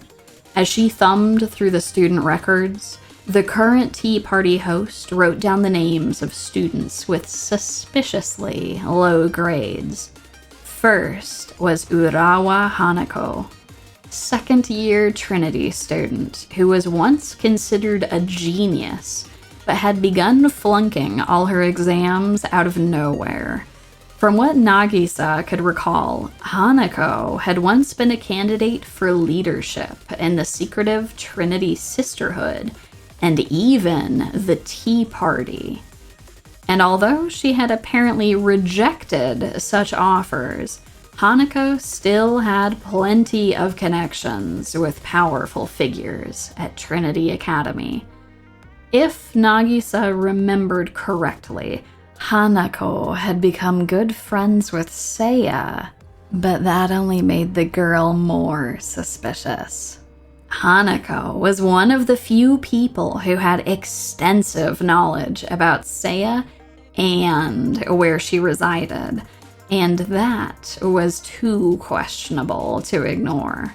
Next on the list was Shirasu Azusa, a recent transfer student, which was suspicious enough by itself, Azusa's grades were noticeably low. Azusa's physical aptitude, on the other hand, was excellent. All of Azusa's firing drill examinations had returned with glowing praise, and her quick thinking was almost militaristic in practice. Azusa hadn't enrolled into Trinity until after Seiya's death, which should have disqualified her from consideration, but the combined facts still made her too suspicious to ignore. After Azusa was Ajitani Hifumi. Normally an unassuming, excellent student, her recent test scores had plummeted, and there were even rumors she was associated with a dangerous gang. Nagisa hesitated as she wrote down Hifumi's name. Was she really about to include her good friend and confidant on this list of suspected traitors? Feeling her stomach begin to hurt from anxiety, Nagisa considered if she could ask Hifumi to spy on Azusa and Hanako for her. And then the idea struck her.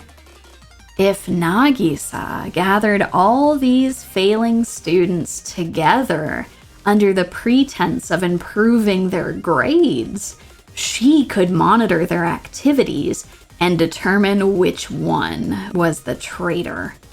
The idea was perfect.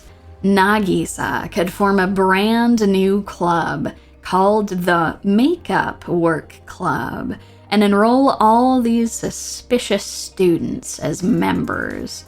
While the students studied together and worked to improve their grades, Hifumi could serve as Nagisa's eyes and ears to gather information on which one was the traitor. The girl's easygoing and likable nature would be perfect for such a mission. Nagisa herself had frequently divulged more information to Hifumi than she'd intended, and so she had little doubt that the girl could obtain helpful intel on Azusa and Hanako. And if Hifumi did turn out to be involved in some treacherous plot to disrupt the Eden Treaty, then Nagisa had no qualms with letting a traitor sink along with the rest of the ship. There was just one missing variable. These 3 students accounted for Nagisa's primary suspects, but none of them were from Trinity's militia.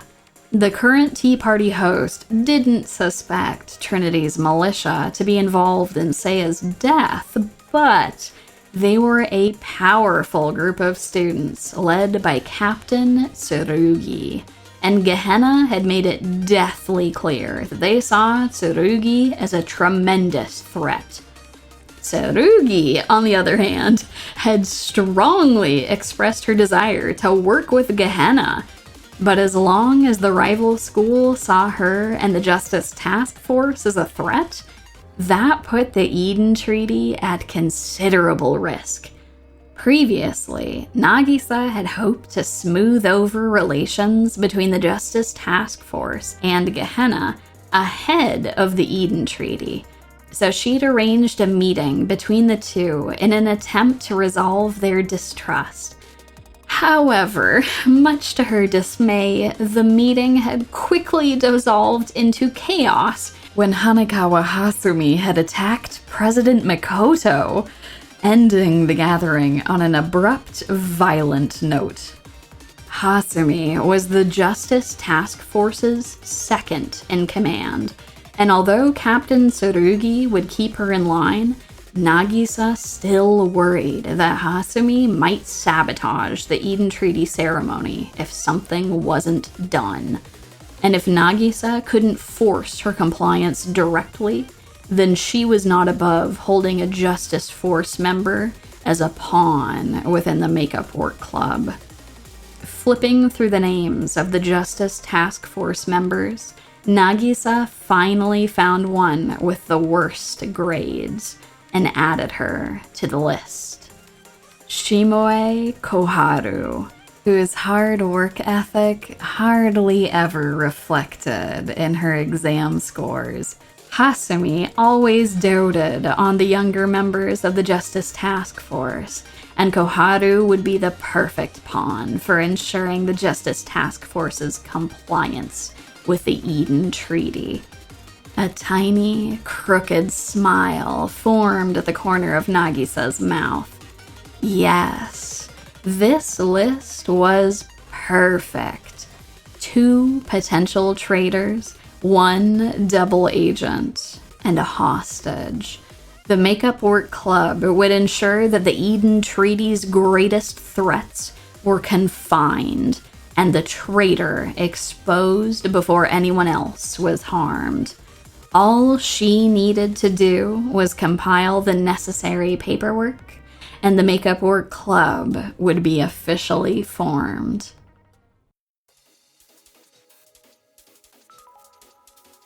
When Mika heard Nagisa's plans, she quickly began to panic. How had Nagisa come to suspect Azusa? Sure, the student was a little stiff, and maybe she'd been in a few altercations with the Justice Task Force, but that was the case for most of Trinity's students. Mika knew Nagisa's paranoia could get out of hand, but this was beyond even her expectations.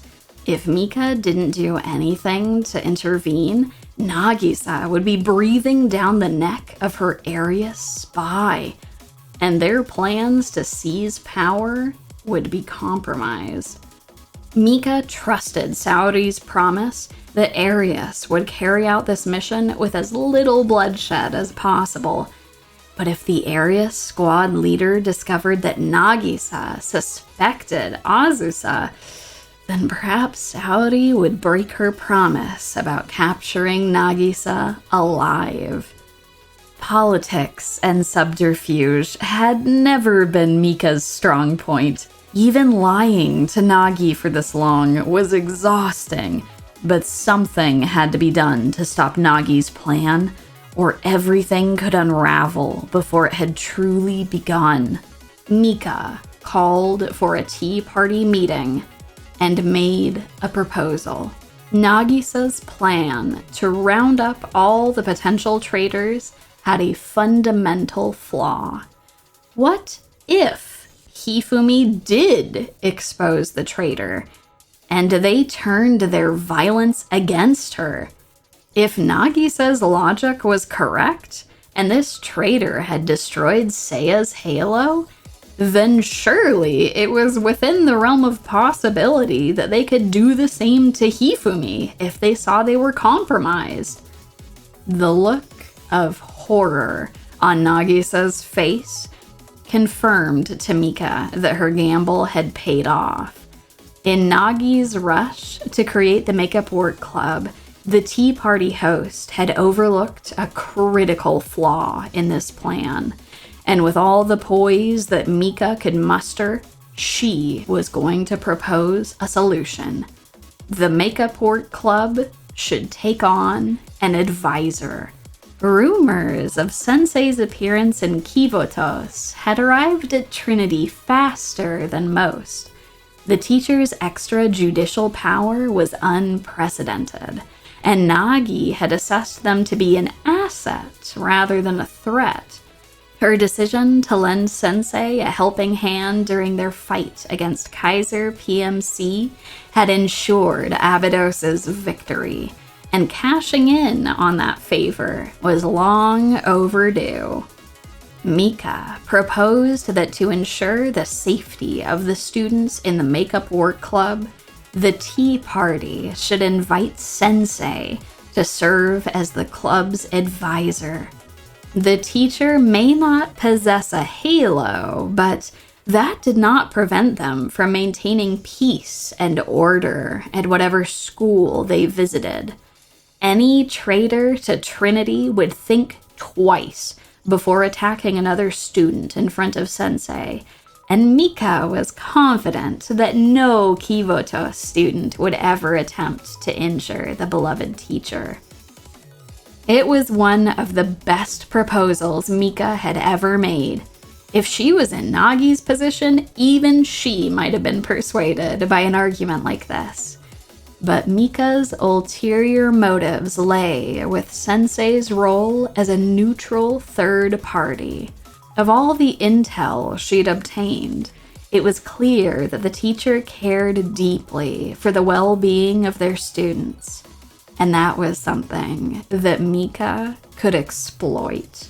Having Sensei as the makeup work club advisor would be the perfect opportunity for Mika to get the teacher on Trinity grounds and sway them to her cause. Sensei would make for a powerful ally in a new Arius Trinity alliance, and if Mika played her cards right, she would find an opportunity to persuade the adult to her side. As Mika waited patiently for her fellow president to respond, Nagisa was still mulling over the proposal. The idea of using such a precious favor from Sensei just to supervise Trinity students was aggravating, but Mika had made a series of compelling points. Sensei was a powerful figure on the Kivotos political stage, and Nagisa was quite interested in the extrajudicial authority that the teacher possessed. Mika might not have realized this, but there were more ways to use Sensei's power than simply to oversee a club. And with that realization, Nagisa knew exactly what she would use Sensei to do. With an ominous smile, Nagisa agreed to the proposal. The tea party would summon Sensei to fulfill their favor to Trinity, and Nagisa would use Shale's authority to get what she wanted.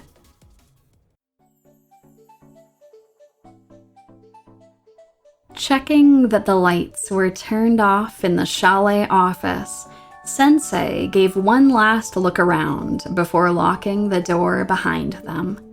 According to the request they'd received from the tea party, the teacher's presence was urgently needed on the Trinity campus, and all food and housing would be provided for during their extended stay. Sensei made sure that Arona and the Shatim chest were safely tucked away in their satchel before heading out to the nearest train station, ready to face whatever Trinity's leadership had in mind for them. When Sensei eventually arrived at the Trinity campus, they were stunned by the school's prosperity. Pristine cobblestone streets were lined with expensive-looking storefronts, and thousands of students made their way to and from various academy buildings. It was a sharp contrast to the impoverished Abydos district that Sensei had visited only weeks ago. It almost felt unbelievable that the desert school might have looked anything like this in the distant past. An armed escort from the Justice Task Force met Sensei at the front gates, walking alongside the teacher as they made their way to the tea party office.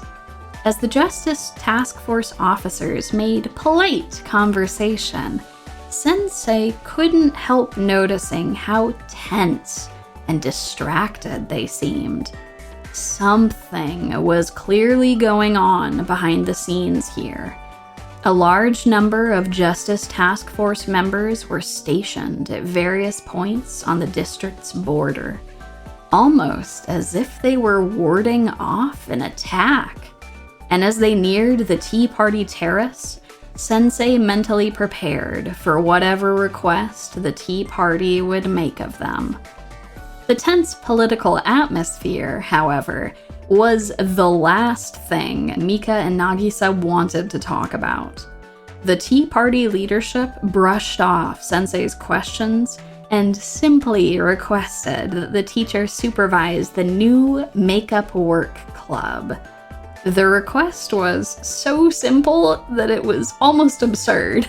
The teacher might not have lived in Kivotos for very long, But they had enough common sense to assess that something else was going on at Trinity.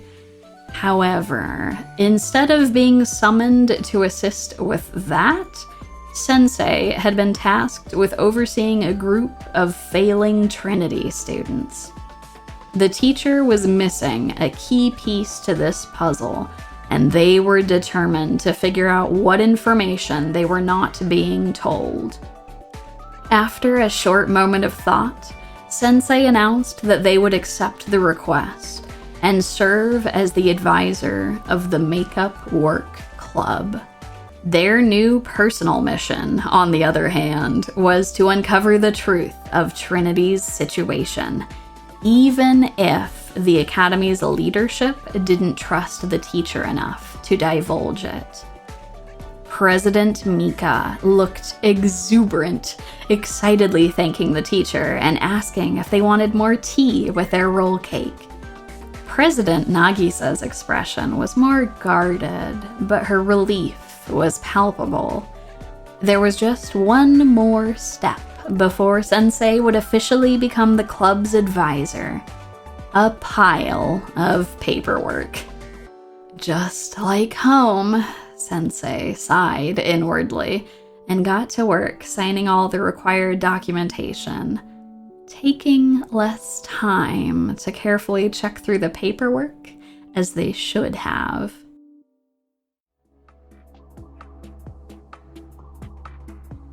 Several days prior, when Nagisa had confided in Hifumi that she suspected a traitor was enrolled at Trinity, Hifumi had found the idea to be absurd.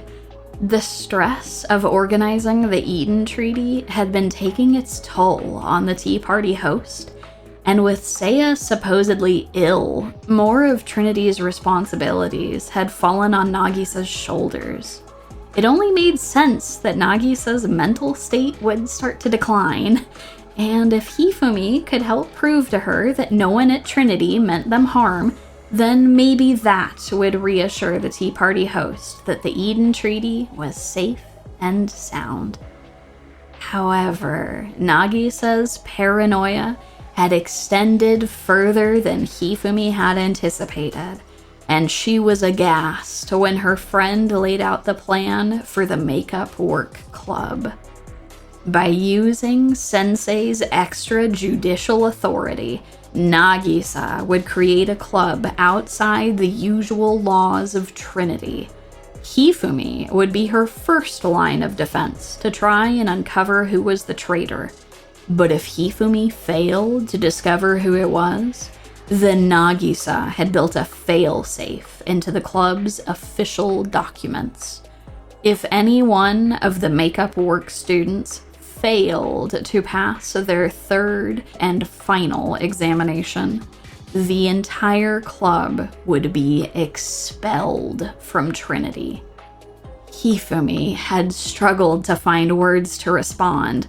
One of her closest friends and a member of the highest office at Trinity had just proposed that Hifumi not only spy on her fellow students, but that she and the other Makeup Work Club members would be expelled if she couldn't figure out who the traitor was. This went beyond simple paranoia. Nagisa was willing to supersede the laws of Trinity to protect the Eden Treaty, and she was not going to take no for an answer. Fear and confusion consumed Hifumi. She tried to reason with Nagisa that this was unwise and dangerous, but the Tea Party host rebuffed her, declaring that Hifumi had no choice in the matter. Either Hifumi would cooperate with Nagisa's plans, or she would sink with the rest of the Makeup Work ship. The only hope that Hifumi could cling on to was that Sensei would be supervising the new club. Even if they were also being used by Nagisa, at least Hifumi would have a close ally to help her as she tried to protect her fellow students from the Tea Party's wrath.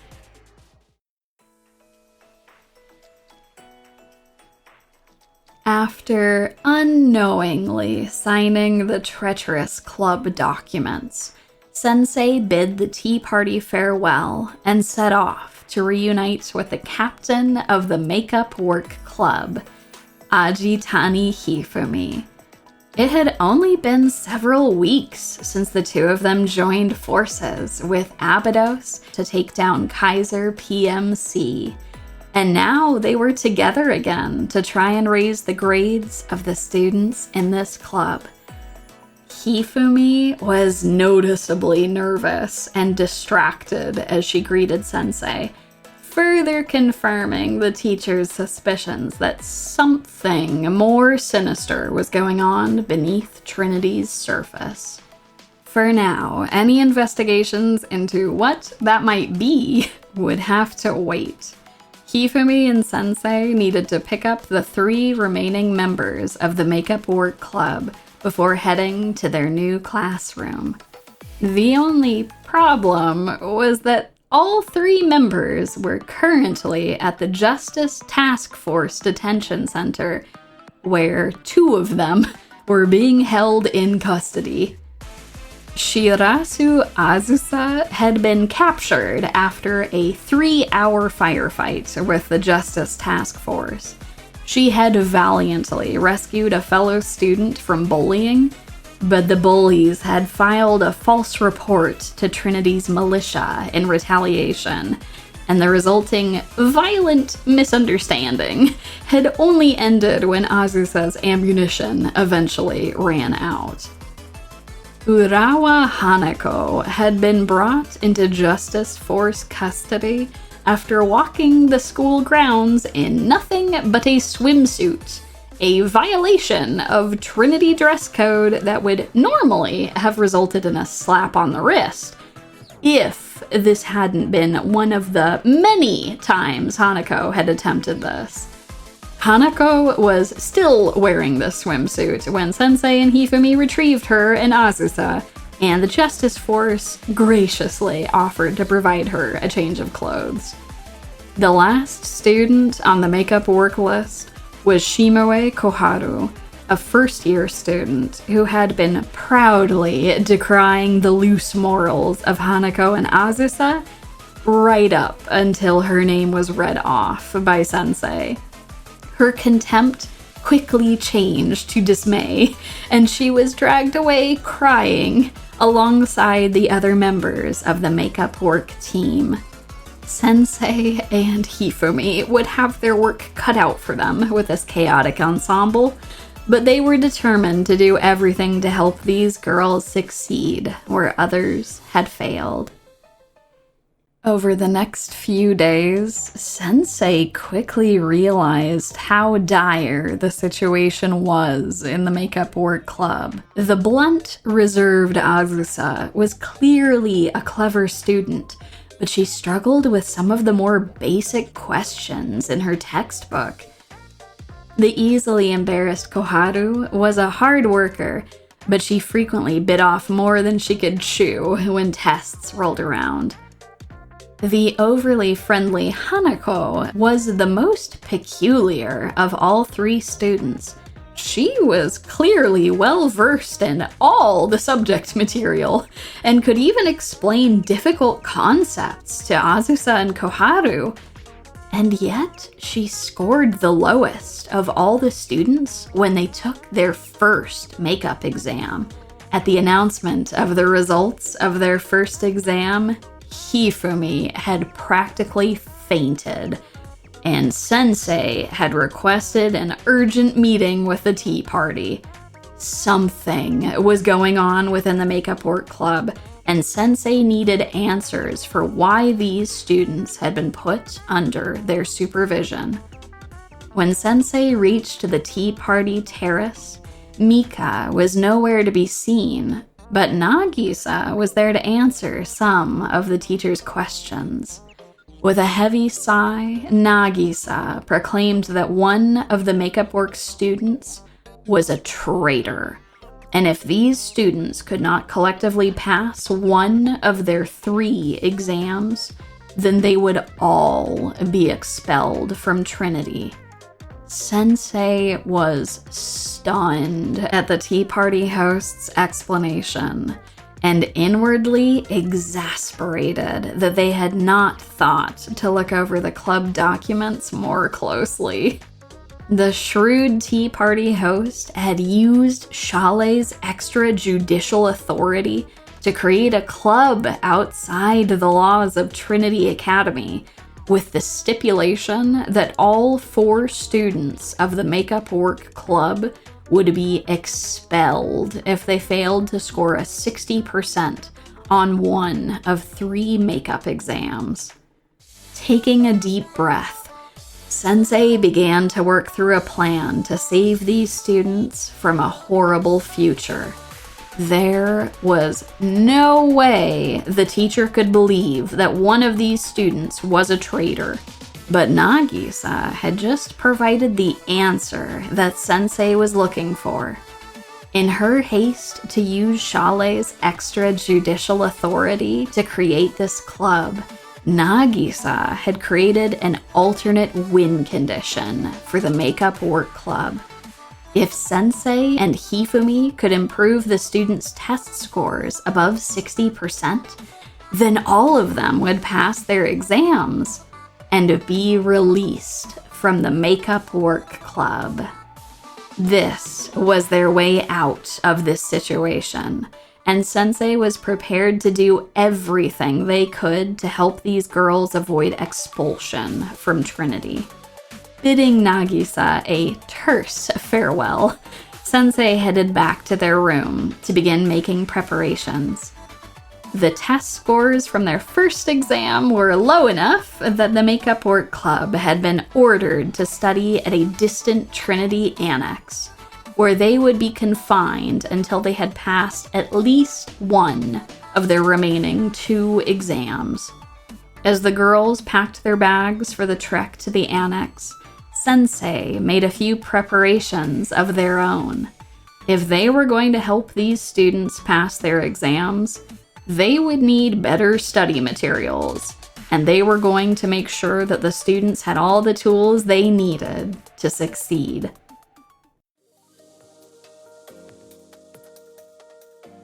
As they arrived at the Trinity Annex, Sensei could sense that the students were noticeably tense.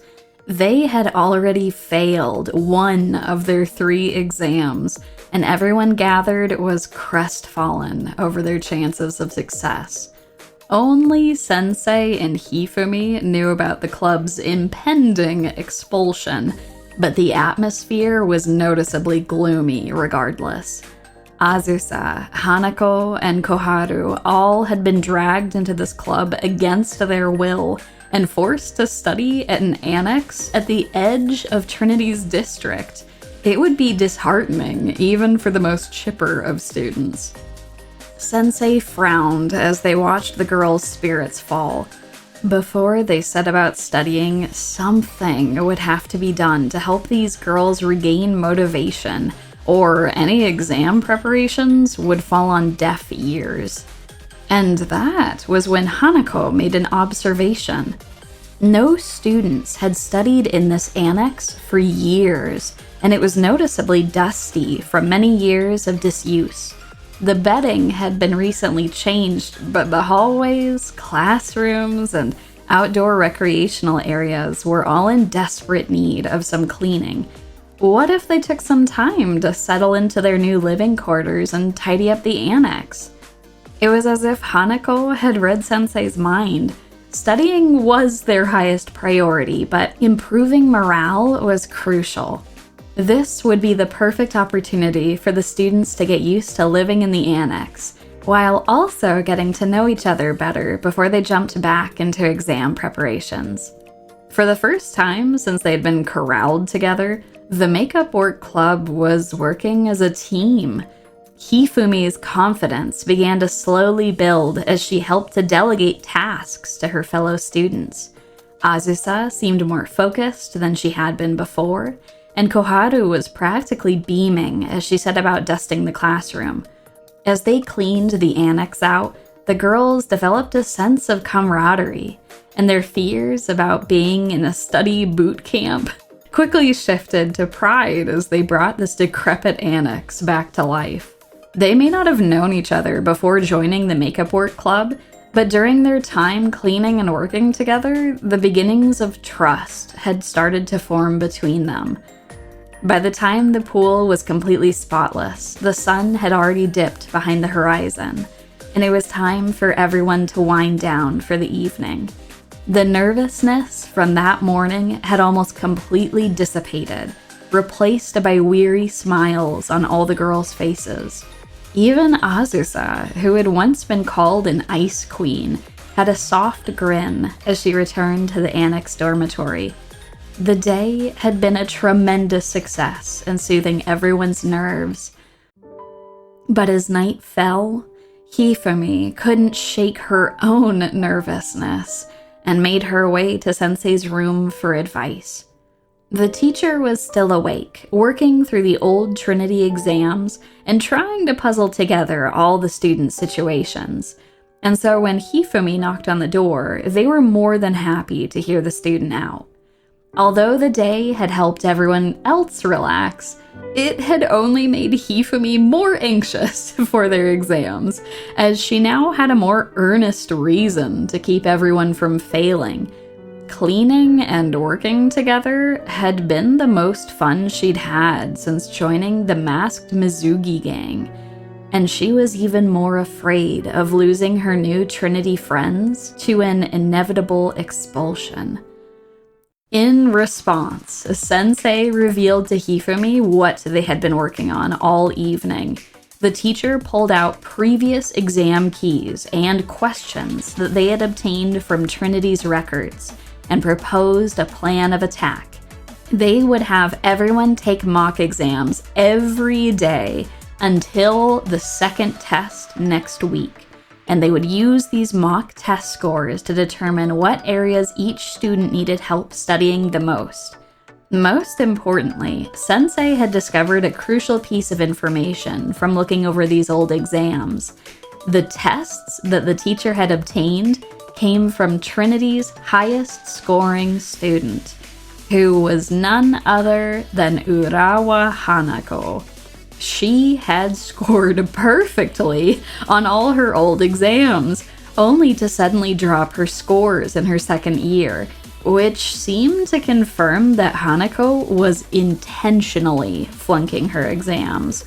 If they could figure out why Hanako was bombing her scores, she could be a powerful ally in bringing the grades up for the remaining two students. With their plan set in motion, Hifumi and Sensei worked into the late hours of the night to draft mock exams for the next day.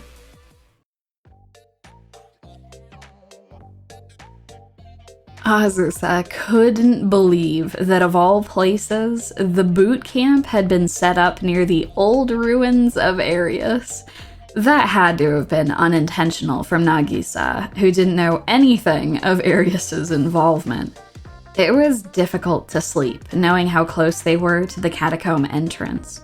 It might make things easier to meet up with Saori, but it made Azusa uncomfortable to be so unprotected this close to the underground tunnels.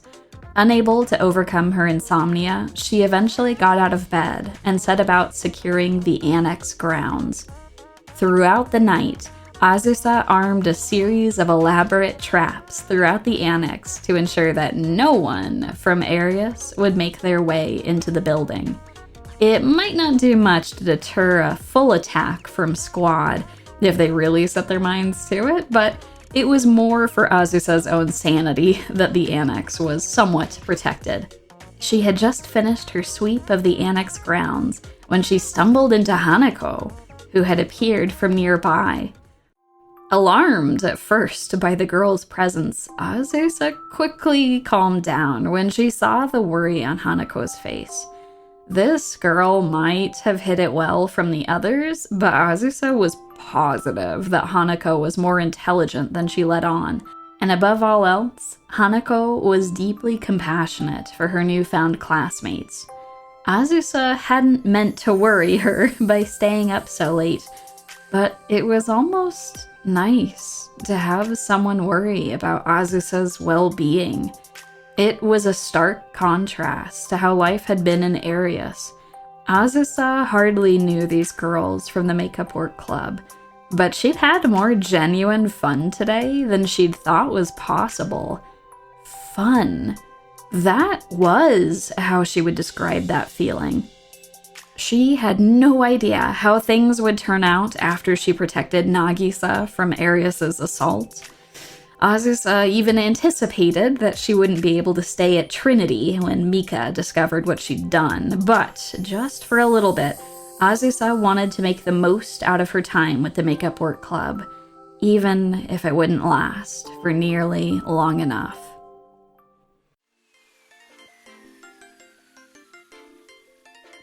The second exam was quickly approaching, and Hifumi declared her intentions to make sure that everyone passed with flying colors.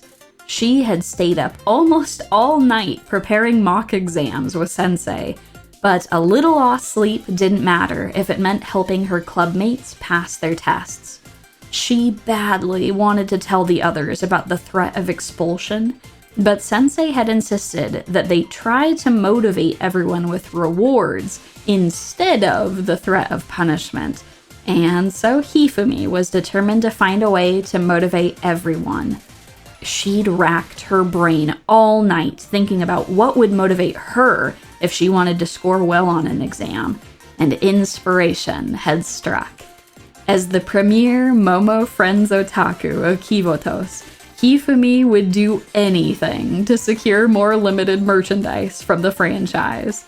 In fact, she only had ended up on Nagisa's list of struggling students because she had skipped exams for a Prologue show, a fact that she regretted in hindsight.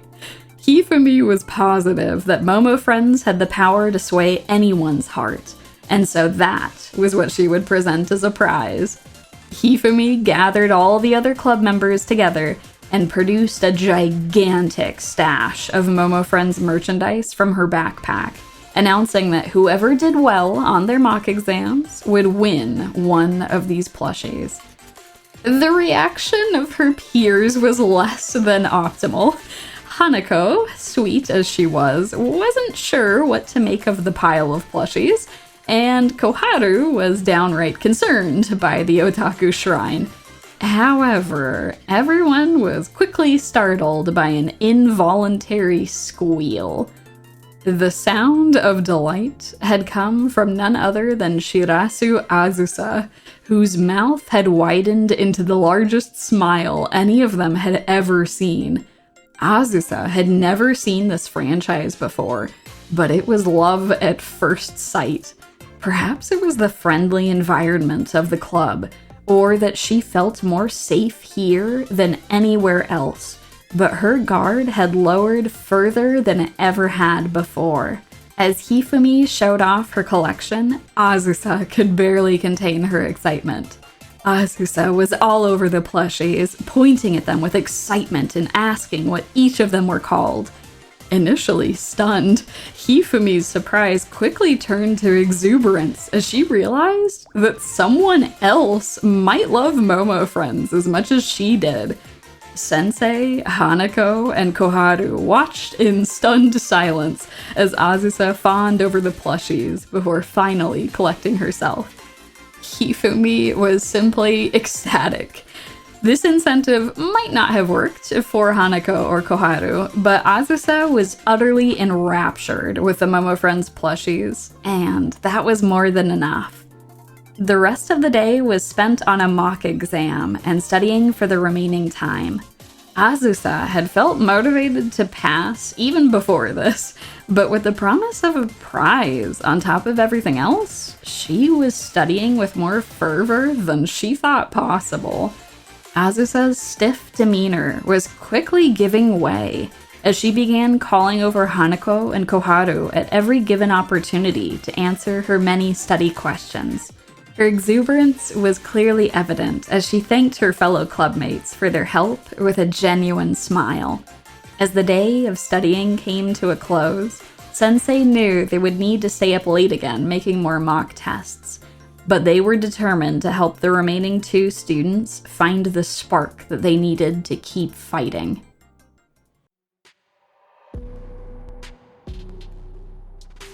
As night fell on the annex, Azusa waited until Hifumi had left to work on mock exams before slipping out of the bedroom.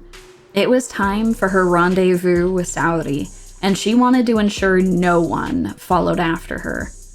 Carefully, Azusa made her way from the annex to the Arius ruins, where the squad leader was waiting for her. "You're late," Saori chided, nodding to the position of the moon above them. Azusa grit her teeth to prevent from saying anything further. Saori could be so infuriating to deal with sometimes, and her domineering attitude had only worsened in the months since meeting Mika. Privately, Azusa couldn't help wondering if Saori felt guilty for what she'd put Mika through, but she could never know the mind or heart of her former leader. She wondered if this is what Seia had meant by the fifth koan. If it was impossible to prove paradise, it was impossible to prove the thoughts of another. Seia had meant it in a more morose way, but Azusa just saw it as a fact of life. You could never truly know another's thoughts, but that didn't mean it was less worth trying anyway. For the next few minutes, Azusa fed Saori more false intel, the same procedure she'd done over the last few months. She always made sure it was close enough to the truth to be believable, especially since Mika served as a second level of verification, but Saori always seemed to buy whatever Azusa told her. It felt awful to lie like this, but it was for Saori's own good that she didn't catch on to Azusa's plan. Saori would never betray Madame as long as Hime still breathed, and Azusa had long given up trying to change that fact. This meeting felt a little different than usual. Saori almost seemed more distant than usual, or maybe it was that Azusa was more distant. Her time with the Makeup Work Club was bringing her further away from the Arius squad than Azusa had thought possible. Although she still cared for their well-being, Azusa's connection to Arius was beginning to fray, and that only emboldened her to keep moving forward. She would do everything to keep Trinity and her friends safe from harm, even if it meant betraying the family she had once looked up to. On the other side of Trinity's sprawling campus, President Mika was mulling over how best to proceed. She had hoped to sway Sensei to her side as soon as possible, but the Makeup Work Club had been sequestered to the annex, which would make it more difficult for her to visit as regularly as she'd planned. Then there was the matter of how she would even gain the teacher's trust. Sensei was helpful to a fault, but Mika would be asking them to help her overthrow Trinity's government, and that might be a stretch for the good-natured adult. Frowning at the roll cake that Nagisa had left for her, Mika pushed the plate aside and slumped at her desk. She was insane if she thought that Sensei would help someone like her. If the teacher ever learned that she was responsible for Seiya's death, then there was nowhere else she could possibly turn. Her limbs felt heavy as she straightened back up again, and she pulled out her phone to send a message. Perhaps she couldn't gain Sensei's full cooperation, but if she did nothing, then Azusa's future at Trinity was at risk, and she had not come this far to let things end this way.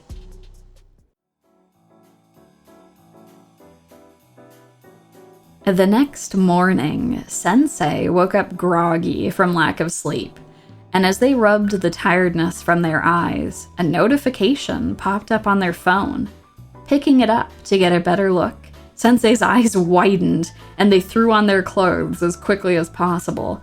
Trinity President Mika was making an impromptu visit to the annex, and she wanted to speak to Sensei one-on-one. By the time the teacher had raced downstairs, The pink-haired president was already hanging out by the pool, looking out over the ruins nearby. She turned to face Sensei, and her empty stare quickly transformed into a huge smile. After thanking the teacher for meeting her on such brief notice, she wasted little time getting to the point of her visit. Nagisa didn't know she was here, and there was something urgent that required Sensei's attention. Mika knew that her fellow president was trying to find Trinity's traitor, and Mika wanted Sensei to protect them. The teacher tried to process what Mika was telling them. Not only had Mika enrolled a student in secret, but they were from Arius Academy, a school lost to time and history. The Trinity president explained that Azusa had been enrolled as a symbol of peace between their two schools, but she had struggled to adjust to the Trinity curriculum and was now at risk of expulsion. Mika implored Sensei to make sure that Azusa not only passed, but that the other makeup work students did as well. As this was already the plan, such a proposal was quite an easy sell, but Sensei was more interested in why Mika had chosen now to make this declaration. Sensei would have protected Azusa even without the knowledge of her heritage, but there was clearly something else weighing Mika down. "I'm here if you need anything, Mika," the teacher gently told the student. And her surprise was evident. For a few seconds, she appeared to struggle with whether or not to say something, before finally smiling and simply telling the teacher they didn't need to worry. Sensei wouldn't force Mika to tell them what was going on, but this meeting was enough to confirm that Trinity's leadership was in peril. The Eden Treaty ceremony was only a few weeks away, and yet Mika had brought in a transfer student without telling anyone? The teacher could sense that dark clouds were forming over the Trinity district, and all this mistrust was bound to break bad before all was said and done.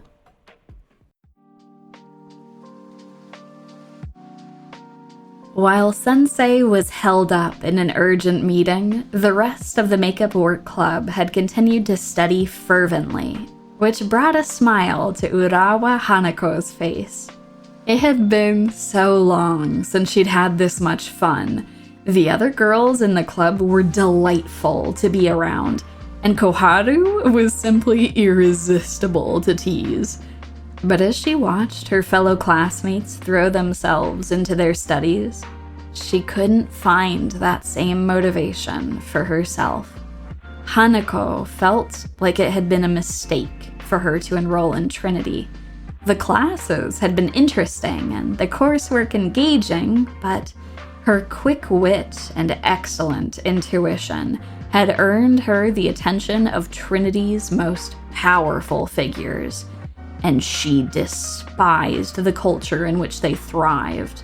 The Sisterhood wanted Hanako as their next successor, but their entire organization was built on secrets and lies. Hanako could scarcely believe that they continued to keep Arius's existence hidden from the rest of the school, even if she agreed with how their predecessors, the Justina Council, had aided Arius in the past. The Sisterhood insisted on remaining a neutral party and staying firmly out of Trinity's politics, but they still wanted Hanako to serve as their future leader, even if it meant shackling the girl's outspoken nature. Hanako had firmly rejected all the Sisterhood's offers, only maintaining a friendly relationship with Sister Mari, who was one of the few members who agreed with Hanako's progressive ideas. The Tea Party had also eyed Hanako as a future member, with President Seia personally meeting with Hanako and trying to win her over to their side. However, the political state of Trinity's leadership was appalling. The 3 presidents were supposed to coexist alongside one another, but one member would always serve as the host and rule over the other 2 presidents during their tenure. It was a disgusting misuse of power, and one that led to frequent infighting and distrust between their members. It began to feel like the more she succeeded in her classwork, the more Hanako was dragged into the messy, cynical world of Trinity's politics, and she began to want nothing more than to drop out of this wretched academy. And that's what she set out to do. If she was smart enough to ace all her tests, she could be smart enough to bomb them as well. And if she failed hard enough, then perhaps she could leave this school once and for all. Hanako still held onto this belief as the 3rd day of boot camp came to an end. But she had come to adore her fellow clubmates, and before she left this school forever, she was determined to make sure that her clubmates were safe from harm. The subject of Hanako's anxiety was Azusa, who she had seen slip out every single night they had been at boot camp. Not once had Hanako seen Azusa sleep while they had been at the annex, and she was becoming increasingly worried that the student was operating on adrenaline and sheer willpower.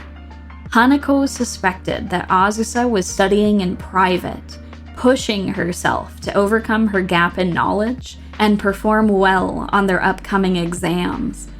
But it was clearly coming at the price of the girl's health.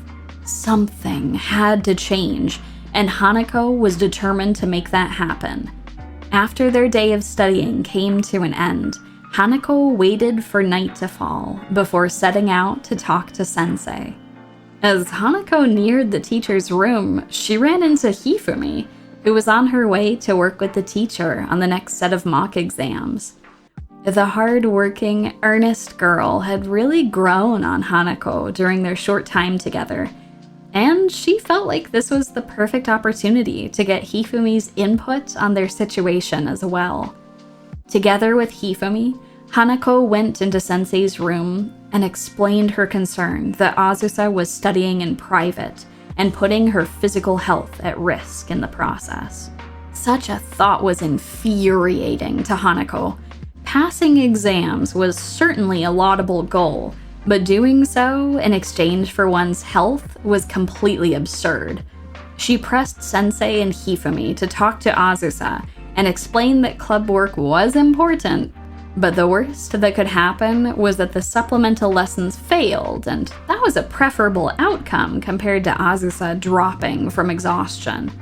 The room was eerily silent as Hanako finished talking, and she could tell from Hifumi and Sensei's expressions that something was amiss.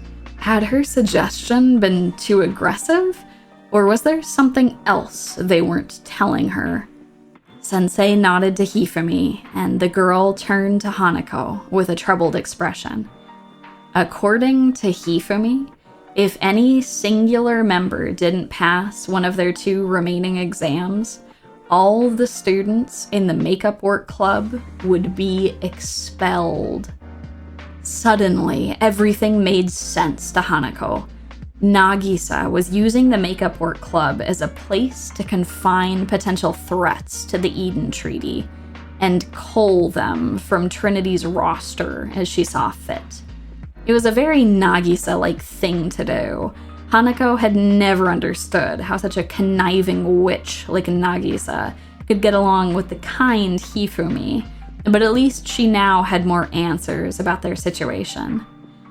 As Hanako processed this new information, she felt a sting of guilt for how she'd continually flunked their mock exams. Hanging her head to Hifumi and Sensei, Hanako earnestly apologized for intentionally failing her exams. Regardless of her own desires to drop out of school, Hanako would not hold the club back any longer. In return, Sensei and Hifumi agreed to talk to Azusa and make sure that the girl was getting more sleep at night. No one should be dropping from exhaustion, especially when the second test was just around the corner. Together with Hifumi and Sensei, Hanako would do everything to keep her clubmates safe and ensure that none of them faced expulsion from this academy.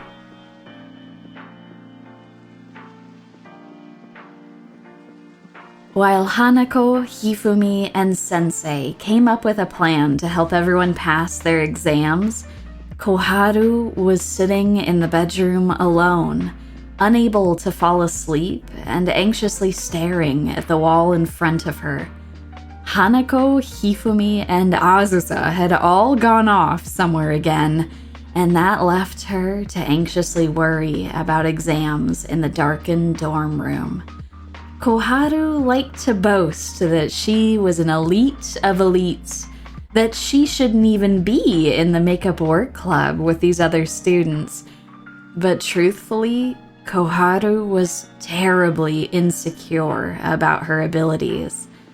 It had always been her dream to join the Justice Task Force, but now that she was in it, her imposter syndrome was eating her alive. Everyone else was just so amazing. Vice Captain Hasumi was strong and kind, always looking after the younger members, and Captain Tsurugi was so fearsome that even Gehenna feared her power. Koharu, on the other hand, felt like her accomplishments paled in comparison. It had been several months since she had joined Trinity's militia, but she still hadn't seen any combat, and she began to feel like she was more of a space filler than an actual contributing member of the team.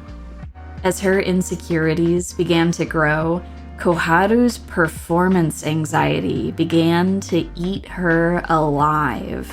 She would make up tremendous lies about her achievements just to try and impress others, since she felt like her actual achievements were laughable in comparison.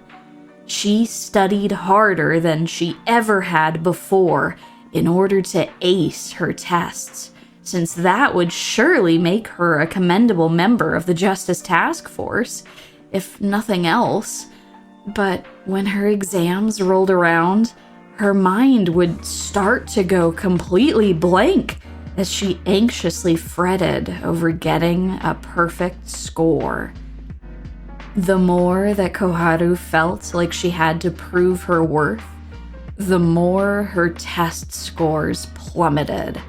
And before long, she had been summoned to the Makeup Work Club for supplemental lessons. It was humiliating. The other girls were nice enough, but it only cemented that Koharu wasn't worthy of calling herself a member of Trinity's militia. Worst of all, her beloved upperclassman and vice captain, Hanekawa Hasumi, had made it clear that Koharu needed to pass her exams and return safely to the Justice Task Force. And that pressure was just too much. Koharu hugged her legs to her chest as hot tears began rolling from her eyes. Koharu wanted to be a real member of the Justice Task Force so badly, but unless her test scores improved and she actually started passing these supplemental exams, she would be doomed to always stand on the sidelines instead of being the bastion of justice that she had always admired. Back in Sensei's room, Hanako had come up with a plan. Koharu was the only remaining club member who was still struggling on mock tests, and they would need to find some way to help her before the next exam. Sensei paused and mentioned that by all accounts, Koharu should be passing her exams.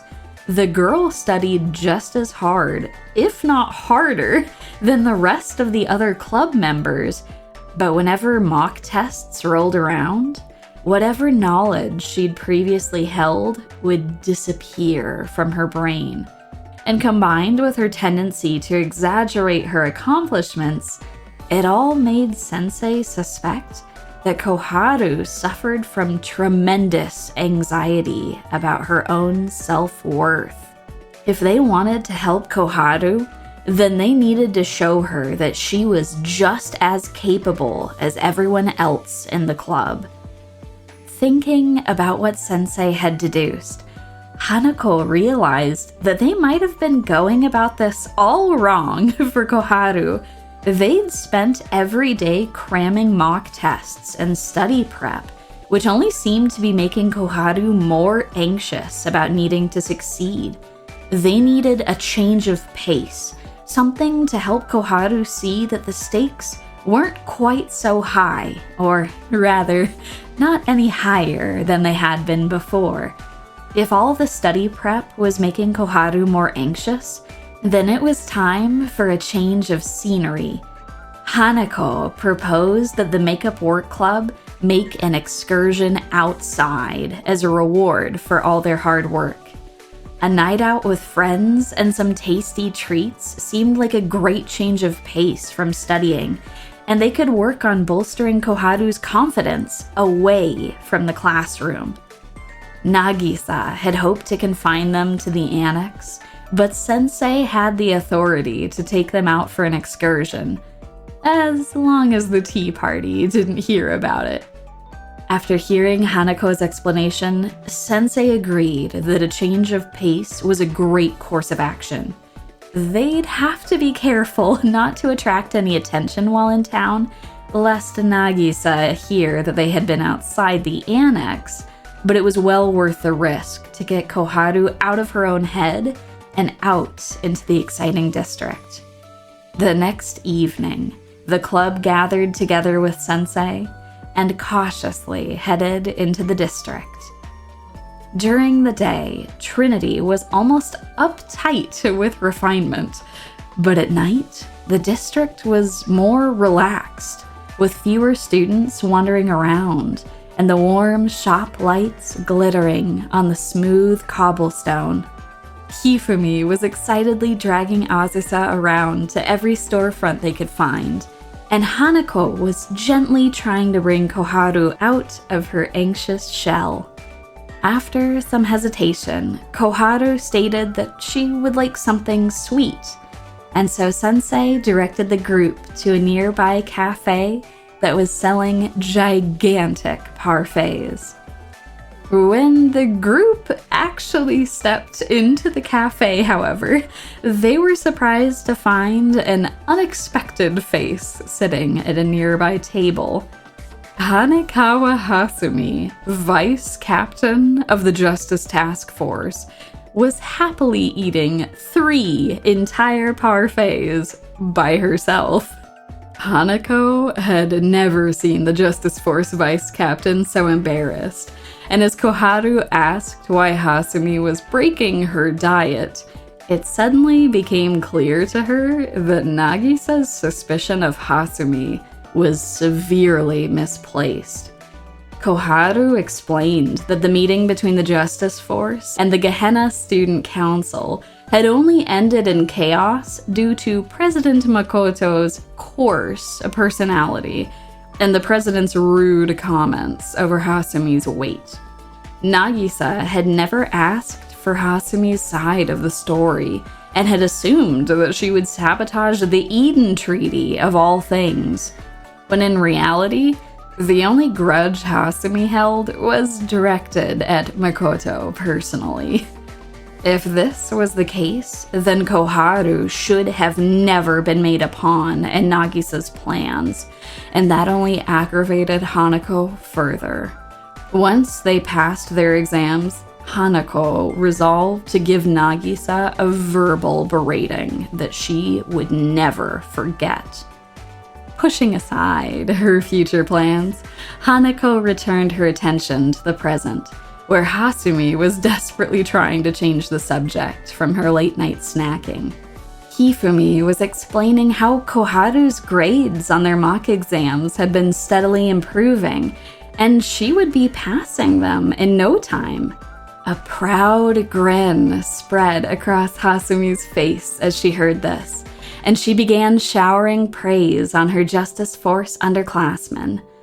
As Hasumi praised Koharu for her hard work, the girl's anxious expression began to shift to one of shy embarrassment. Their conversation was quickly interrupted by Hasumi's phone, which had begun ringing urgently. As she took the call, the bright smile on her face quickly turned to a worried frown, and she turned to the group for assistance. A renegade group from Gehenna had just been sighted trying to rob a nearby aquarium. Of all nights for this to occur, it was one where most of the Justice Task Force was deployed elsewhere, and with the Eden Treaty so soon, any conflicts with Gehenna were considerably more tense. Seizing this opportunity, Sensei realized that their outing into Trinity had been fortuitous. Under the umbrella of Shale, the Makeup Work Club would help Hasumi detain the Gehenna students and ensure that they were safely transported back to their district. It was the perfect chance for Koharu to fight as a member of the Justice Task Force for the first time and build her confidence that she was just as capable as the rest of the club members. Together with Hasumi, the Makeup Work Club headed out to apprehend the Gehenna troublemakers. The Gourmet Research Society were not interested in petty things like politics. The only thing that their chaotic club cared about was tasting every cuisine they could get their hands on. The Gehenna group had only bothered to come to this district in order to procure the gold maguro, a rare fish currently on display in Trinity's aquarium. Considered a delicacy, the gold maguro would serve as the most decadent sashimi, and the Gourmet Research Society had set out to obtain it at all costs. However, the Trinity district was considerably more high-strung than they had anticipated. The students here had taken almost no time to open fire on the Gehenna students, proclaiming them to be threatening some sort of upcoming treaty of some sort. The Gourmet Research Society's president, Haruna, couldn't make sense of what these Trinity students were saying, but she'd come too far to back down now.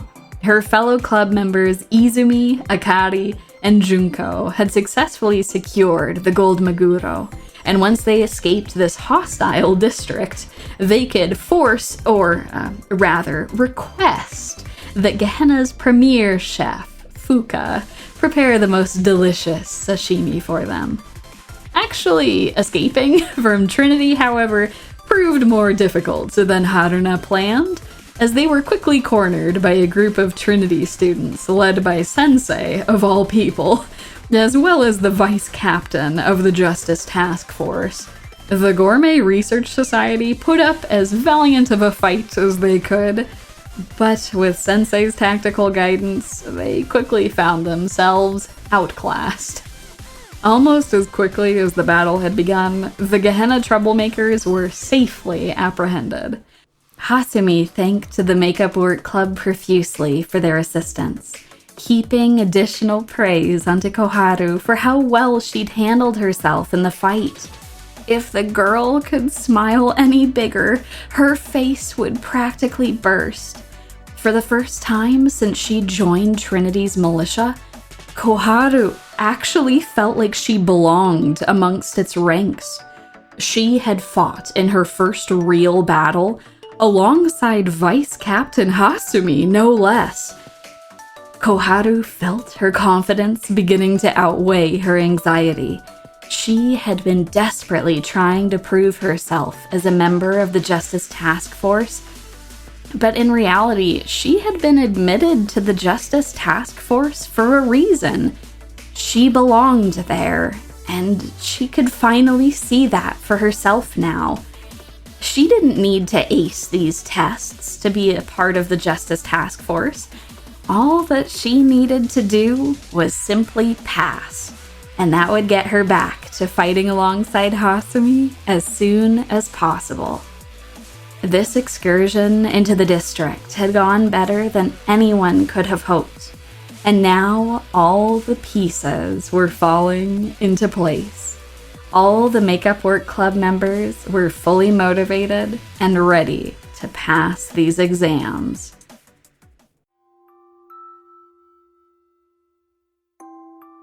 Sensei watched their students walk away, happily chattering to one another, and turned their attention back to the Gehenna Gourmet Research Society. These girls were certainly troublemakers, but they weren't here out of malice. Helping them to their feet, Sensei apologized for having to arrest them and agreed to escort them to the edge of Trinity's borders. The Gourmet Research Society turned to Sensei with awe.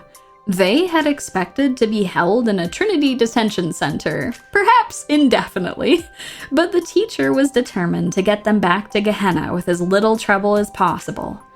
A gigantic grin spread on Haruna's face. She would not forget this kindness from Shale, and she instructed the rest of the Gourmet Research Society to cooperate with the teacher as they were escorted out of the district.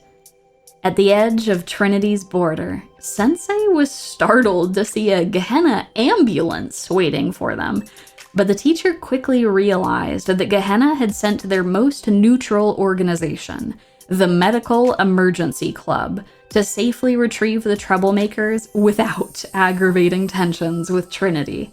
The captain of the Medical Emergency Club, a stoic student named Senna, stepped out of the ambulance and helped to load the Gourmet Research Society on board. As the student stepped on board the ambulance, Sensei's attention was drawn to a second figure who had just stepped off of the vehicle. Standing before them was none other than Sorasaki Hina, president of Gehenna's militia.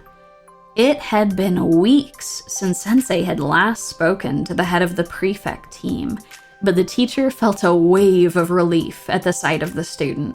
Of all the leaders within Kivotos, Sensei had come to rely on the political wisdom of Hina the most, and after everything that had been transpiring at Trinity, seeing a friendly face was oddly comforting.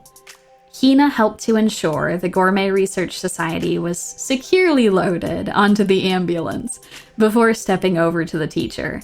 And much had changed in Kivotos since they'd last spoken, and she was eager to learn why Sensei was working alongside Trinity. After briefly explaining their advisory of the Makeup Work Club, Sensei seized the opportunity to ask for Hina's aid. She had shown her willingness to keep quiet about intelligence in the past, and Sensei needed some advice from someone more well-versed in the politics of Kivotos. Hina was tremendously flattered that the teacher had turned to her for advice. Her gamble many weeks ago had paid off, and the adults saw her as the staunch ally she'd hoped to become. She was determined to make sure Sensei never regretted asking her for aid, and so she listened as the teacher explained what was transpiring at Trinity. The leadership at Trinity was in a tighter spot than Hina had imagined. Nagisa was practically falling apart over the stress of the upcoming ceremony, and Mika was clearly playing some kind of political game with Sensei. Hina had been quite strained herself over the last few months. It had taken everything in her power to convince Makoto to agree to this treaty, and once the fickle president had finally changed her tune, Makoto had declared that Hina's presence wouldn't even be required at the actual ceremony. Makoto had long seen Hina as a threat to her presidency, but the prefect team leader could care less about such a lofty position. In fact, Hina secretly hoped that once the Eden Treaty was signed, She could finally resign from her position and leave the safety of Gehenna to the combined forces of the two schools. After so many years in the intelligence sector and then at the head of Gehenna's militia, the Academy's safety had always fallen squarely on Hina's shoulders, and there was only so much that a one-woman army could withstand. Truthfully, Hina was almost at the point of breaking, and from what it sounded like, so were the presidents of Trinity. "Are you sure it's okay to divulge this information to me?" Hina asked Sensei. "Of course," the teacher said without hesitation. "I trust you more than anyone." Hina was floored. This Halo-less adult actually thought that Hina, the head of the most feared militia in all of Kivotos, was the most trustworthy of everyone they had met. She felt the weight of responsibility on her shoulders again, but Hina felt more capable of bearing it for just a little bit longer. She would place her trust in Sensei to weather this political storm, and in return, she would do everything in her power to ensure the Eden Treaty concluded as safely as possible. Both Sensei and Hina bid each other farewell, feeling more confident in the knowledge that someone powerful and trustworthy had their backs.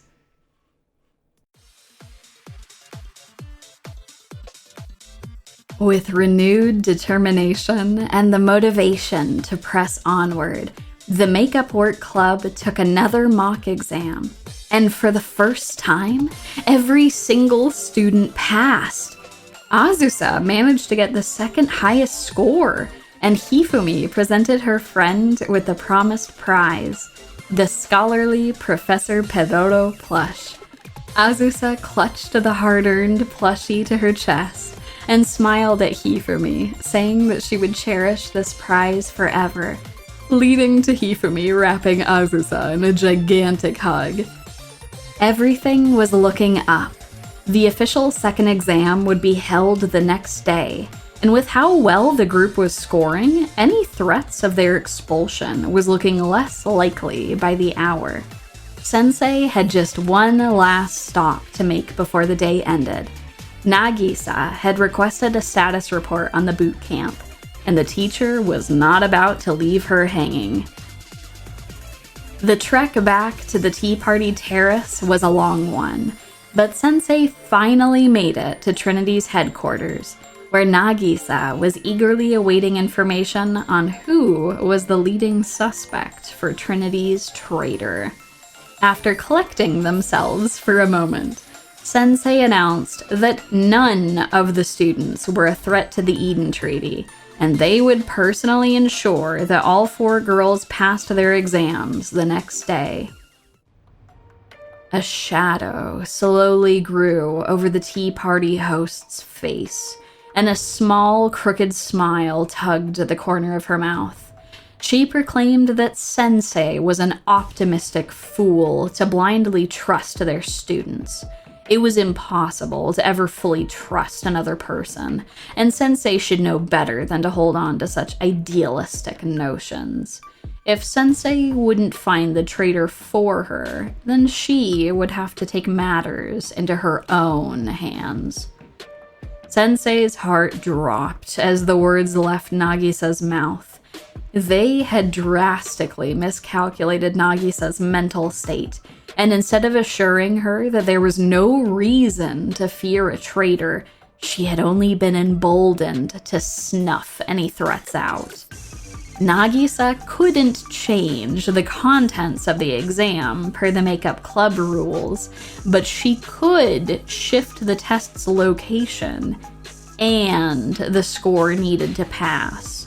The next official exam was shifted to the center of the Gehenna district at 2 a.m. in the morning.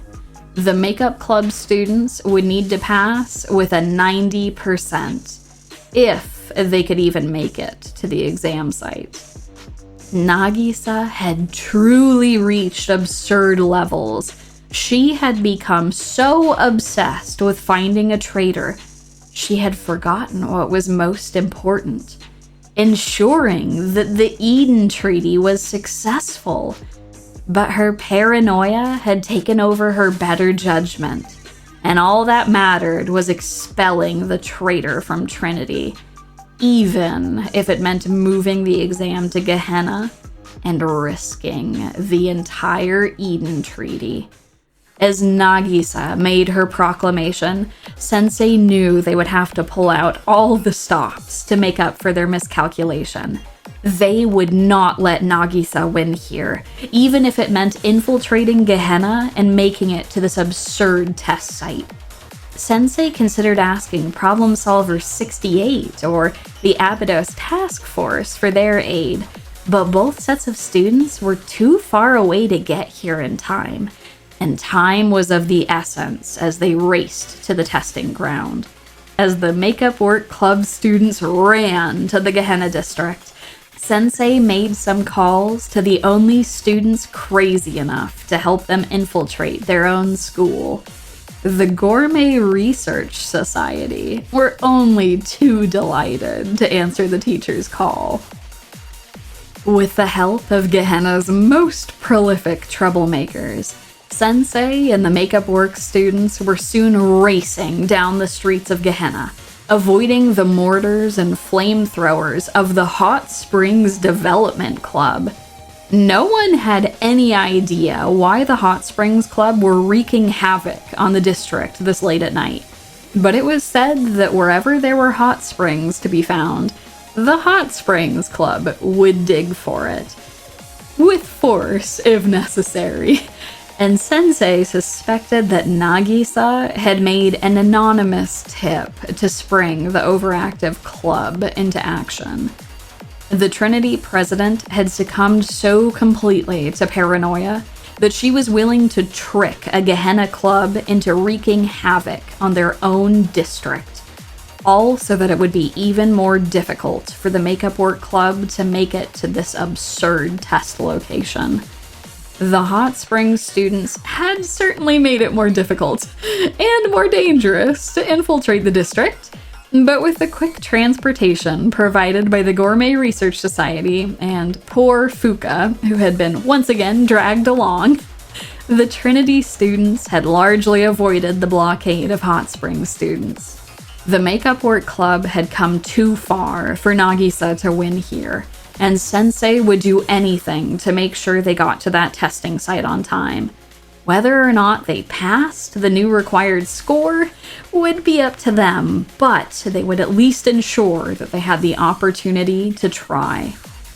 As they hit a particularly rough patch of Hot Springs development, the Makeup Work Club split up from the Gourmet Research Society, who tried to lead the overactive Hot Springs students away from their location.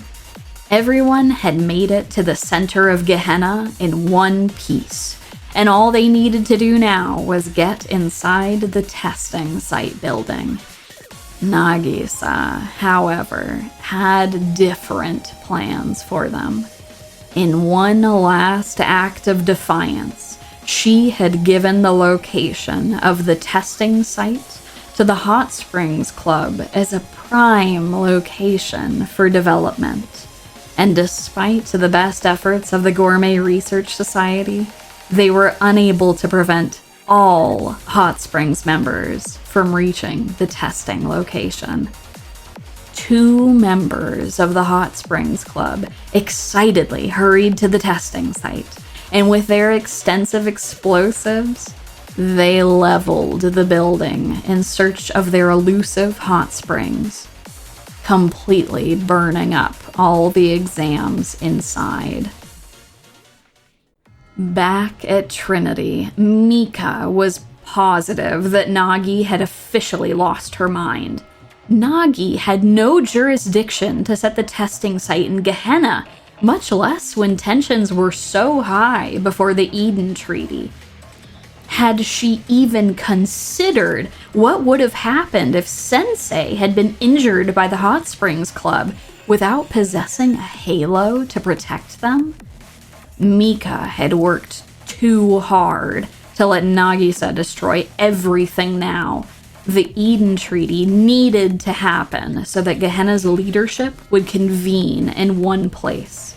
And yet here Nagisa was, obsessing so horribly over this traitor, she had almost destroyed their own hard work. When Mika went to try and demand answers from Nagisa, the Tea Party host was still insistent that the Makeup Work members be purged. But the more Mika furiously demanded answers, the more Nagisa began to see how horribly she'd acted. Mika had managed to cover up Nagisa's involvement with the Hot Springs Club and the change of testing site. But Nagisa couldn't do something like this again if the Eden Treaty was to remain unhindered. Feeling her stomach cramp up from anxiety, Nagisa conceded that Mika was correct. She would not tamper with the test location again, but she was still determined to expel all students of the Makeup Work Club at their third and final exam. The testing location wouldn't be tampered with, but the test score required to pass would still be 90%. Mika stormed out of the terrace, her pulse rising as she headed for the Arius ruins. Nagisa had to be unseated before the third exam took place, or Azusa would be expelled from the school, and their window of opportunity would be lost. The plan had been to bring Nagisa into custody on the day of the Eden Treaty ceremony, but Mika could deal with the consequences of this change later. All that mattered now was ensuring that their plan to assume control of the Tea Party was successful. All other political issues could be resolved later. Mika made the call to Saori. The Nagisa mission was being moved to next week, on the morning of the third examination.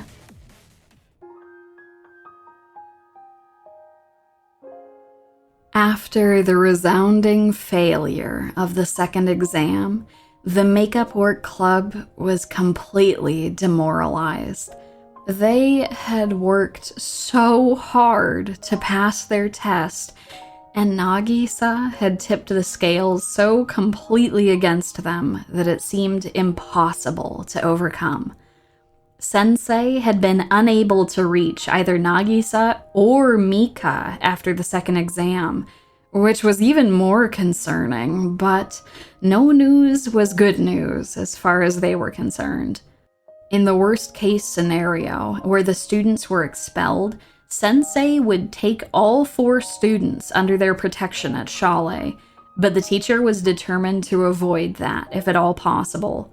Their mission was still to help these students pass their last exam, even if Nagisa was hell-bent on their expulsion. What a twisted world this was, where the whims of a single student could threaten the lives of others. Kivotos was in more dire need of assistance than Sensei had previously realized. As the students looked at their desks, utterly deflated at their current situation, Hanako cleared her throat and declared they wouldn't be going down without a fight. She was one of the highest scoring students that Trinity had ever seen, and she would use every last bit of her energy to tutor her clubmates. Although worry still permeated the room, a glimmer of hope shined in the eyes of the assembled students. If anyone could help them score better than a 90%, it was Hanako.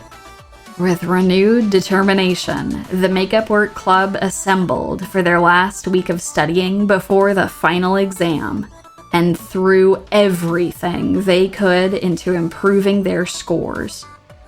Every day, the club members would take mock exam after mock exam, with Hanako tutoring everyone assembled to cover what they'd missed.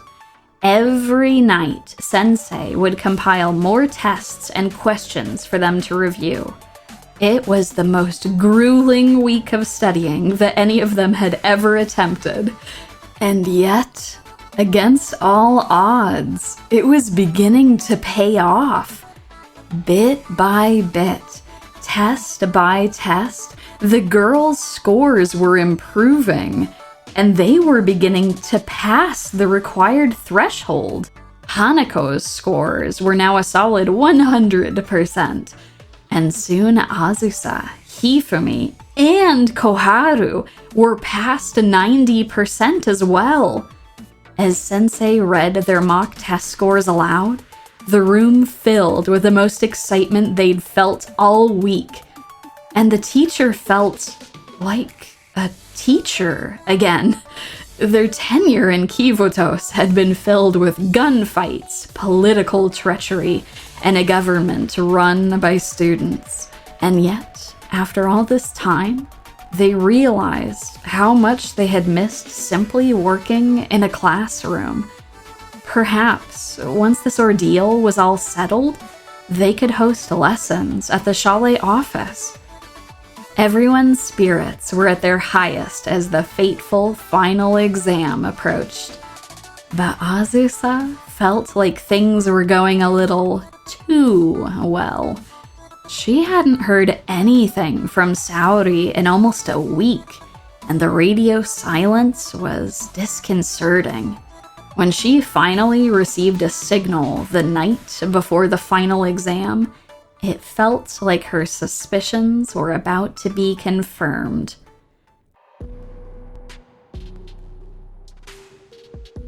At the Arius ruins, Saori confirmed Azusa's worst fears.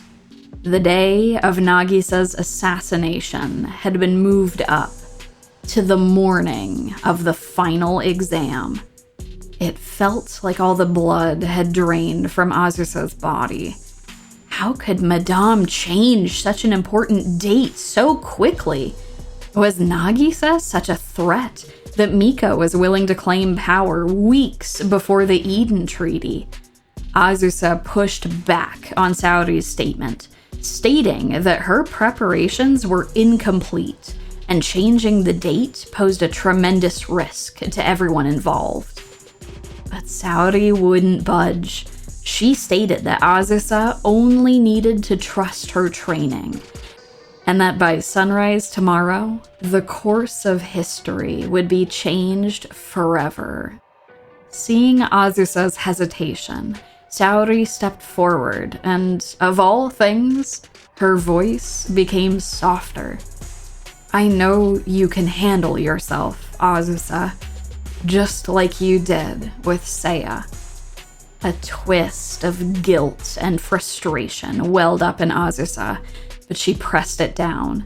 She wouldn't let her emotions get the better of her here, even if it meant lying to Saori until the bitter end. Never forget, Azusa, Saori added. Vanitas vanitatum. Azusa turned to Saori with the most stoic expression she could muster. Of course, I've never lost sight of that. Not even once. Turning away from the family she'd once known, Azusa headed back towards the annex and knew that the time for lies had ended. Even after everything the tea party host had done to them, Azusa was still determined to keep Nagisa safe, and it was time to tell the Makeup Work Club who she really was. On another side of the annex, Hanako was meeting with Mari from the Sisterhood to make several last-minute preparations. Everything had been quiet on the Trinity campus that evening. Too quiet. It made Hanako suspect that Nagisa still had something up her sleeve, and after talking with Mari, her suspicions were confirmed. President Mika had ordered that Trinity be placed under lockdown until the Eden Treaty was signed, and the Justice Task Force had been repositioned to guard sensitive documents in one of Trinity's buildings, which was the exact building where the test was supposed to take place. Thanking Mari for her help, Hanako raced back to the others to inform them what she had learned. If they wanted to take their exam, they'd have to fight through the Justice Task Force. However, Azusa suspected that this was just a ruse to direct the Makeup Work Club's attention away from the real threat. The repositioning of the Justice Task Force was merely to keep them away from Trinity's borders, leaving them open and unprotected. Trying to stop her shaking arms, Azusa stated that Arius Academy was planning an assault on Trinity, and that she was the traitor that Nagisa had been looking for all along. The Makeup Work Club listened in stunned silence as Azusa explained everything. How she deceived Arius by faking Seiya's death, how she had enrolled to try and save Nagisa, and how Arius was now planning to take advantage of the Justice Force's movement away from the Trinity border and finish the job that they had started. It was terrifying to be this honest, and even if her intentions had been good, she was worried her friends would hate her for deceiving them all this time. However, Hifumi couldn't bear it any longer. She leapt forward to give Azusa a gigantic hug. Koharu loudly declared that they'd come too far together to hate her for something like this, and Hanako smiled at Azusa, telling the girl that her mission was their mission. Even if the Tea Party host had attacked them at every turn, that didn't mean she deserved to die. They would see that Nagisa saw justice through proper channels, and until then, the Makeup Work Club would protect her. Choking back tears, relief washed over Azusa at their words. She wouldn't have to face this alone. They set forth a plan to save Nagisa.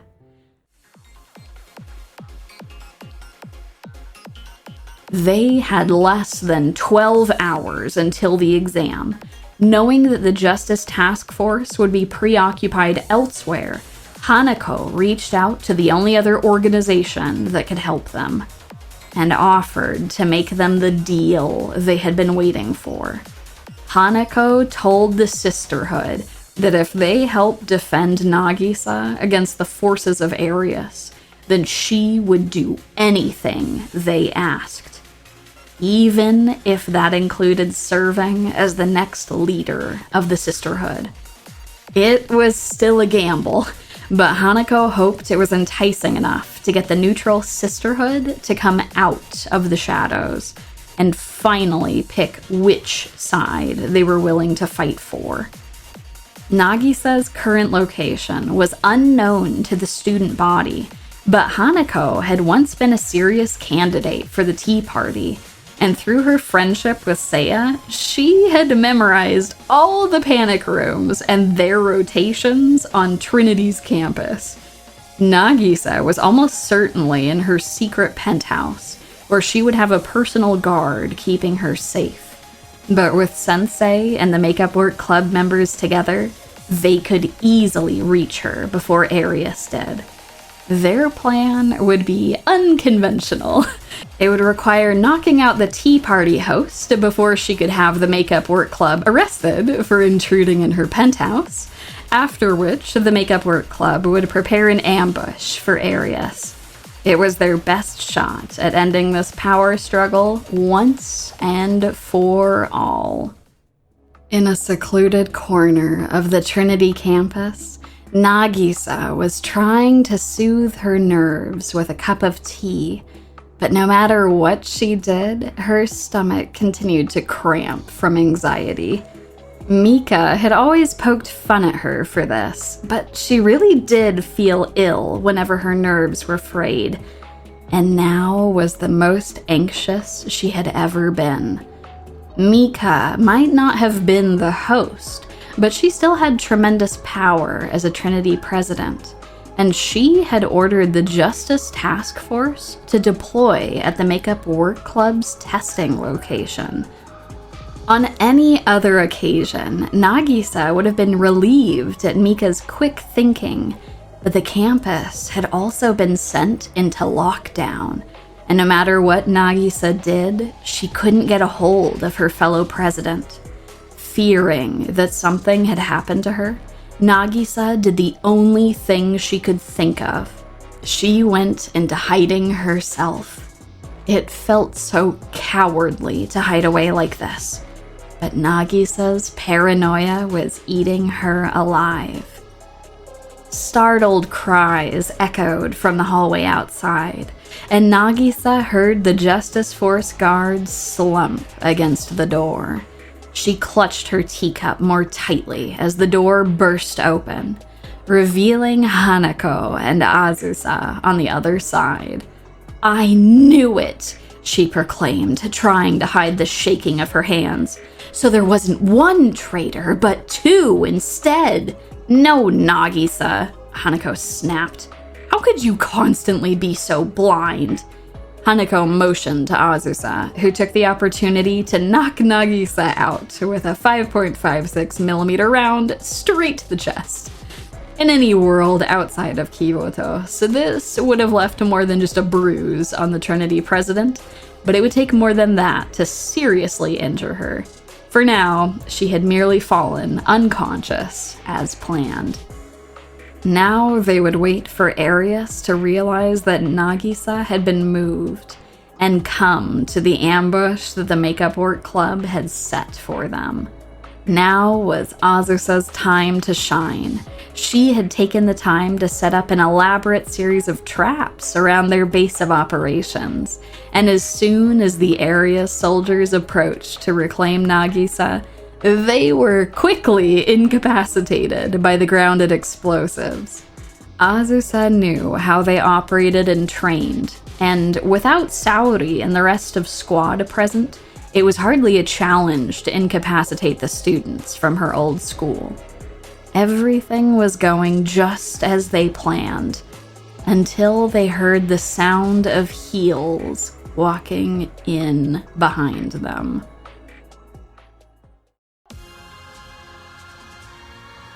Mika had to admit she was impressed. Azusa had managed to fool both her and Saori, a feat that was no small task. Once word had reached her desk that Nagisa had been apprehended by the Makeup Work Club, she had raced to their location.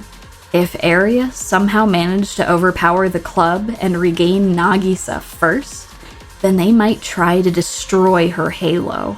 And even if Nagi continued to be an obnoxious hindrance, Mika would not let another one of her friends die. Thankfully, as she reached the club's base, it was clear that she had arrived just in time. A new set of Arius reinforcements had just arrived, and with as much confidence as she could muster, Mika walked into the Makeup Work encampment and demanded to know where Nagisa was being held.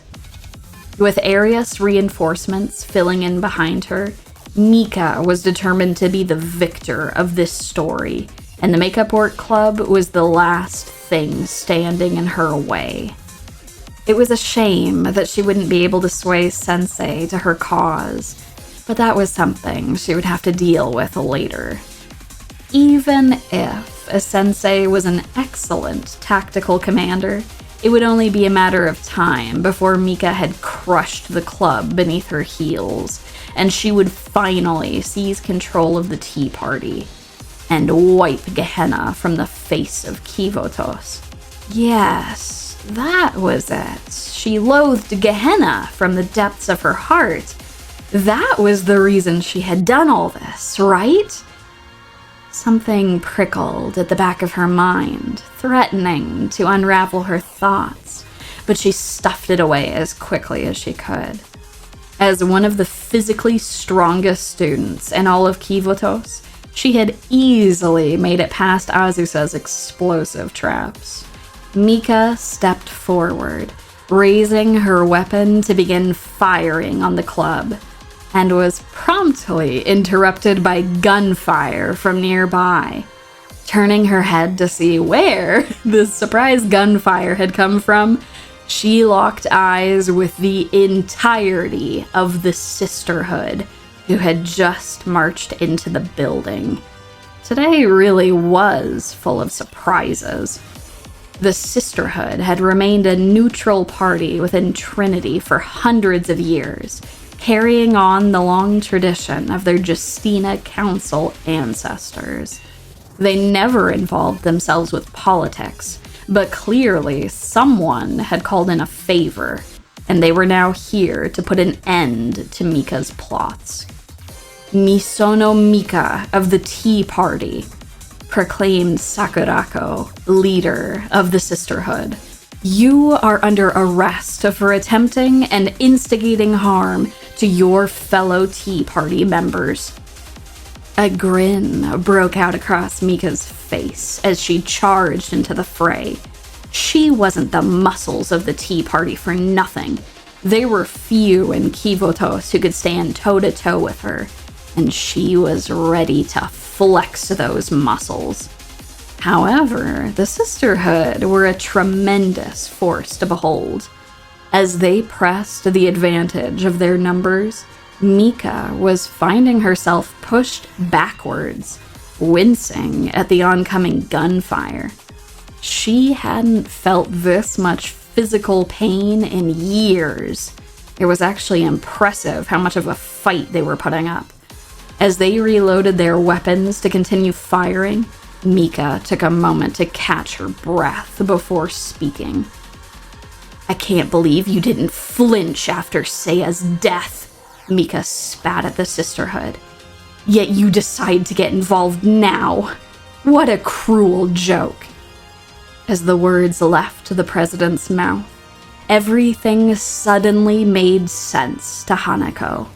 Mika's involvement in this entire ordeal had been somewhat unclear to her, but seeing Mika with Arius, and now saying this to the Sisterhood, Hanako knew how to stop Mika's rampage. Mika! Hanako yelled as loudly as she could. Seiya is alive! Mika froze and swiveled towards Hanako, her furious expression swiftly changing to a look of shock. The Sisterhood stopped firing as they waited for Mika's response. Seiya isn't dead? Mika repeated. Azusa hadn't killed Seiya. She was alive. As Mika's thoughts raced, her mind focused on Saori and all the things they had done together over the last year. With a sinking realization, Mika saw for the first time how completely and utterly she had been used by Arius. She had come to Saori to try and reconcile, to make a better future for Trinity and Arius. The girl had used Mika to try and destroy Trinity and Gehenna from the inside out. And Mika, the fool that she was, had listened to Saori's words without any hesitation, leading to the attempted assassination of Seiya. Seiya was alive. Everything that Mika had done up to this point, all the lengths she had gone to after Seiya's supposed death, none of it mattered if Seiya was still alive. Mika felt like a complete and utter fool, and as she processed that she'd been utterly betrayed by Saori and Arius, she knew that this battle was lost. Mika dropped her weapon to the ground and held up her hands in surrender.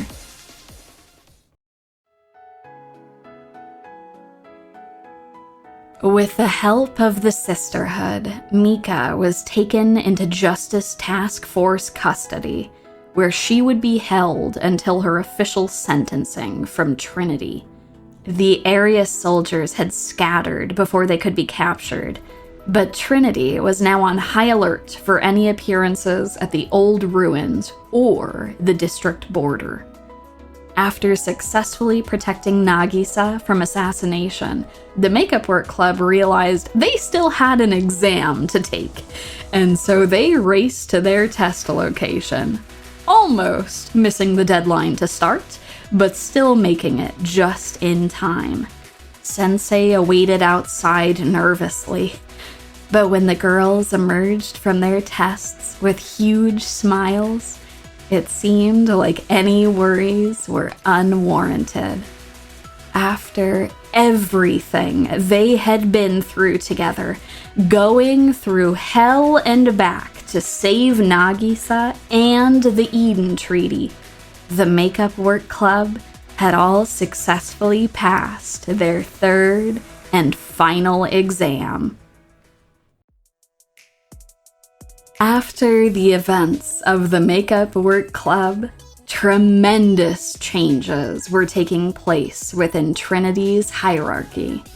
The Sisterhood, once staunchly opposed to taking any sides in Trinity's conflicts, had officially intervened to aid in Mika's capture, marking the end of their long history of neutrality.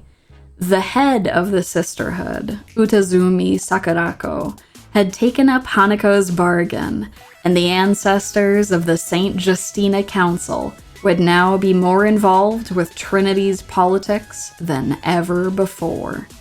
With Seia still bedridden and Mika incarcerated, the Sisterhood would help to fill the hole in the Academy's leadership. In her first actions as one of Trinity's new leaders, Sakurako oversaw the Makeup Work Club's dissolution and formally authenticated Azusa's transfer documents. The former area student had more than proven herself, and if Mika had forged her papers originally, Sakurako would validate them. Sakurako's second set of actions regarded Hanako, who had pleaded for the Sisterhood's help in apprehending Mika. Hanako grimaced, expecting a tremendous favor would be asked in return, but Sakurako had something else in mind. Sakurako hoped that Hanako would be her probationary second-in-command. If the girl liked working in a leadership role within the Sisterhood, then Sakurako would train her to be a successor, but the choice would ultimately be up to Hanako. It was a better deal than Hanako could have ever anticipated, and she found herself thinking that maybe it wasn't so bad for her to stick around at Trinity after all. Nagisa would still retain her role as Trinity president, but she had been put under supervision by the Sisterhood and Shale. Seeing how the Makeup Work Club had protected her, even after all she had done to get them expelled, Nagisa was completely gutted. One by one, she spoke to each member of the former Makeup Work Club to profusely apologize. Most harrowing of all was her apology to Hifumi. The kind girl was still willing to be Nagisa's friend, but Nagisa was still determined to atone for what she had done, and she would make sure that Hifumi never regretted putting her trust in the president again. With the Eden Treaty rapidly approaching, Sensei was formally asked to serve as a mediator at the official ceremony. It was a tremendous responsibility, but one that the teacher was only too happy to perform. Although Seia had fully healed from the explosion, she still had not awoken. Until she regained consciousness, Remedial Captain Mine would continue to watch over her, which left Nagisa and Sakurako to prepare for the impending Eden Treaty. As everyone flew into motion, making arrangements for the upcoming ceremony, it seemed like finally everything was looking up. But Azusa couldn't shake the thought that this wasn't over yet. Saori might have lost her strategic link to Trinity, but if there was one thing Azusa knew about the girl, it was that she would stop at nothing to set Madame's plans into action. The curtains close on our story for today, but please stay tuned for our next chapter when the forces of Trinity, Gehenna, and Arius converge for the pivotal Eden Treaty ceremony.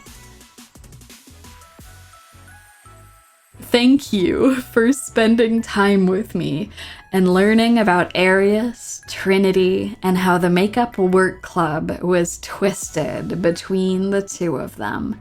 Oh, this particular video was tremendously difficult to put together, as the Eden Treaty is told extremely out of order, with many events only referenced in passing or strongly inferred. So it took several weeks alone just to write this script, and that was just for the first video. So I really appreciate you taking the time to watch this through to the end. I'm already hard at work on the final part of this story, so please keep an eye out for when the next chapter in our Lore Archive series is released. A huge thank you for all the support you have given me while making these videos. I love Blue Archive, and knowing that there are people who enjoy listening to the lore of this game as much as I do is unbelievably gratifying. Although this video will soon be ending, please stay tuned for the next chapter in our story as we jump into the events that will soon be transpiring at the Eden Treaty ceremony.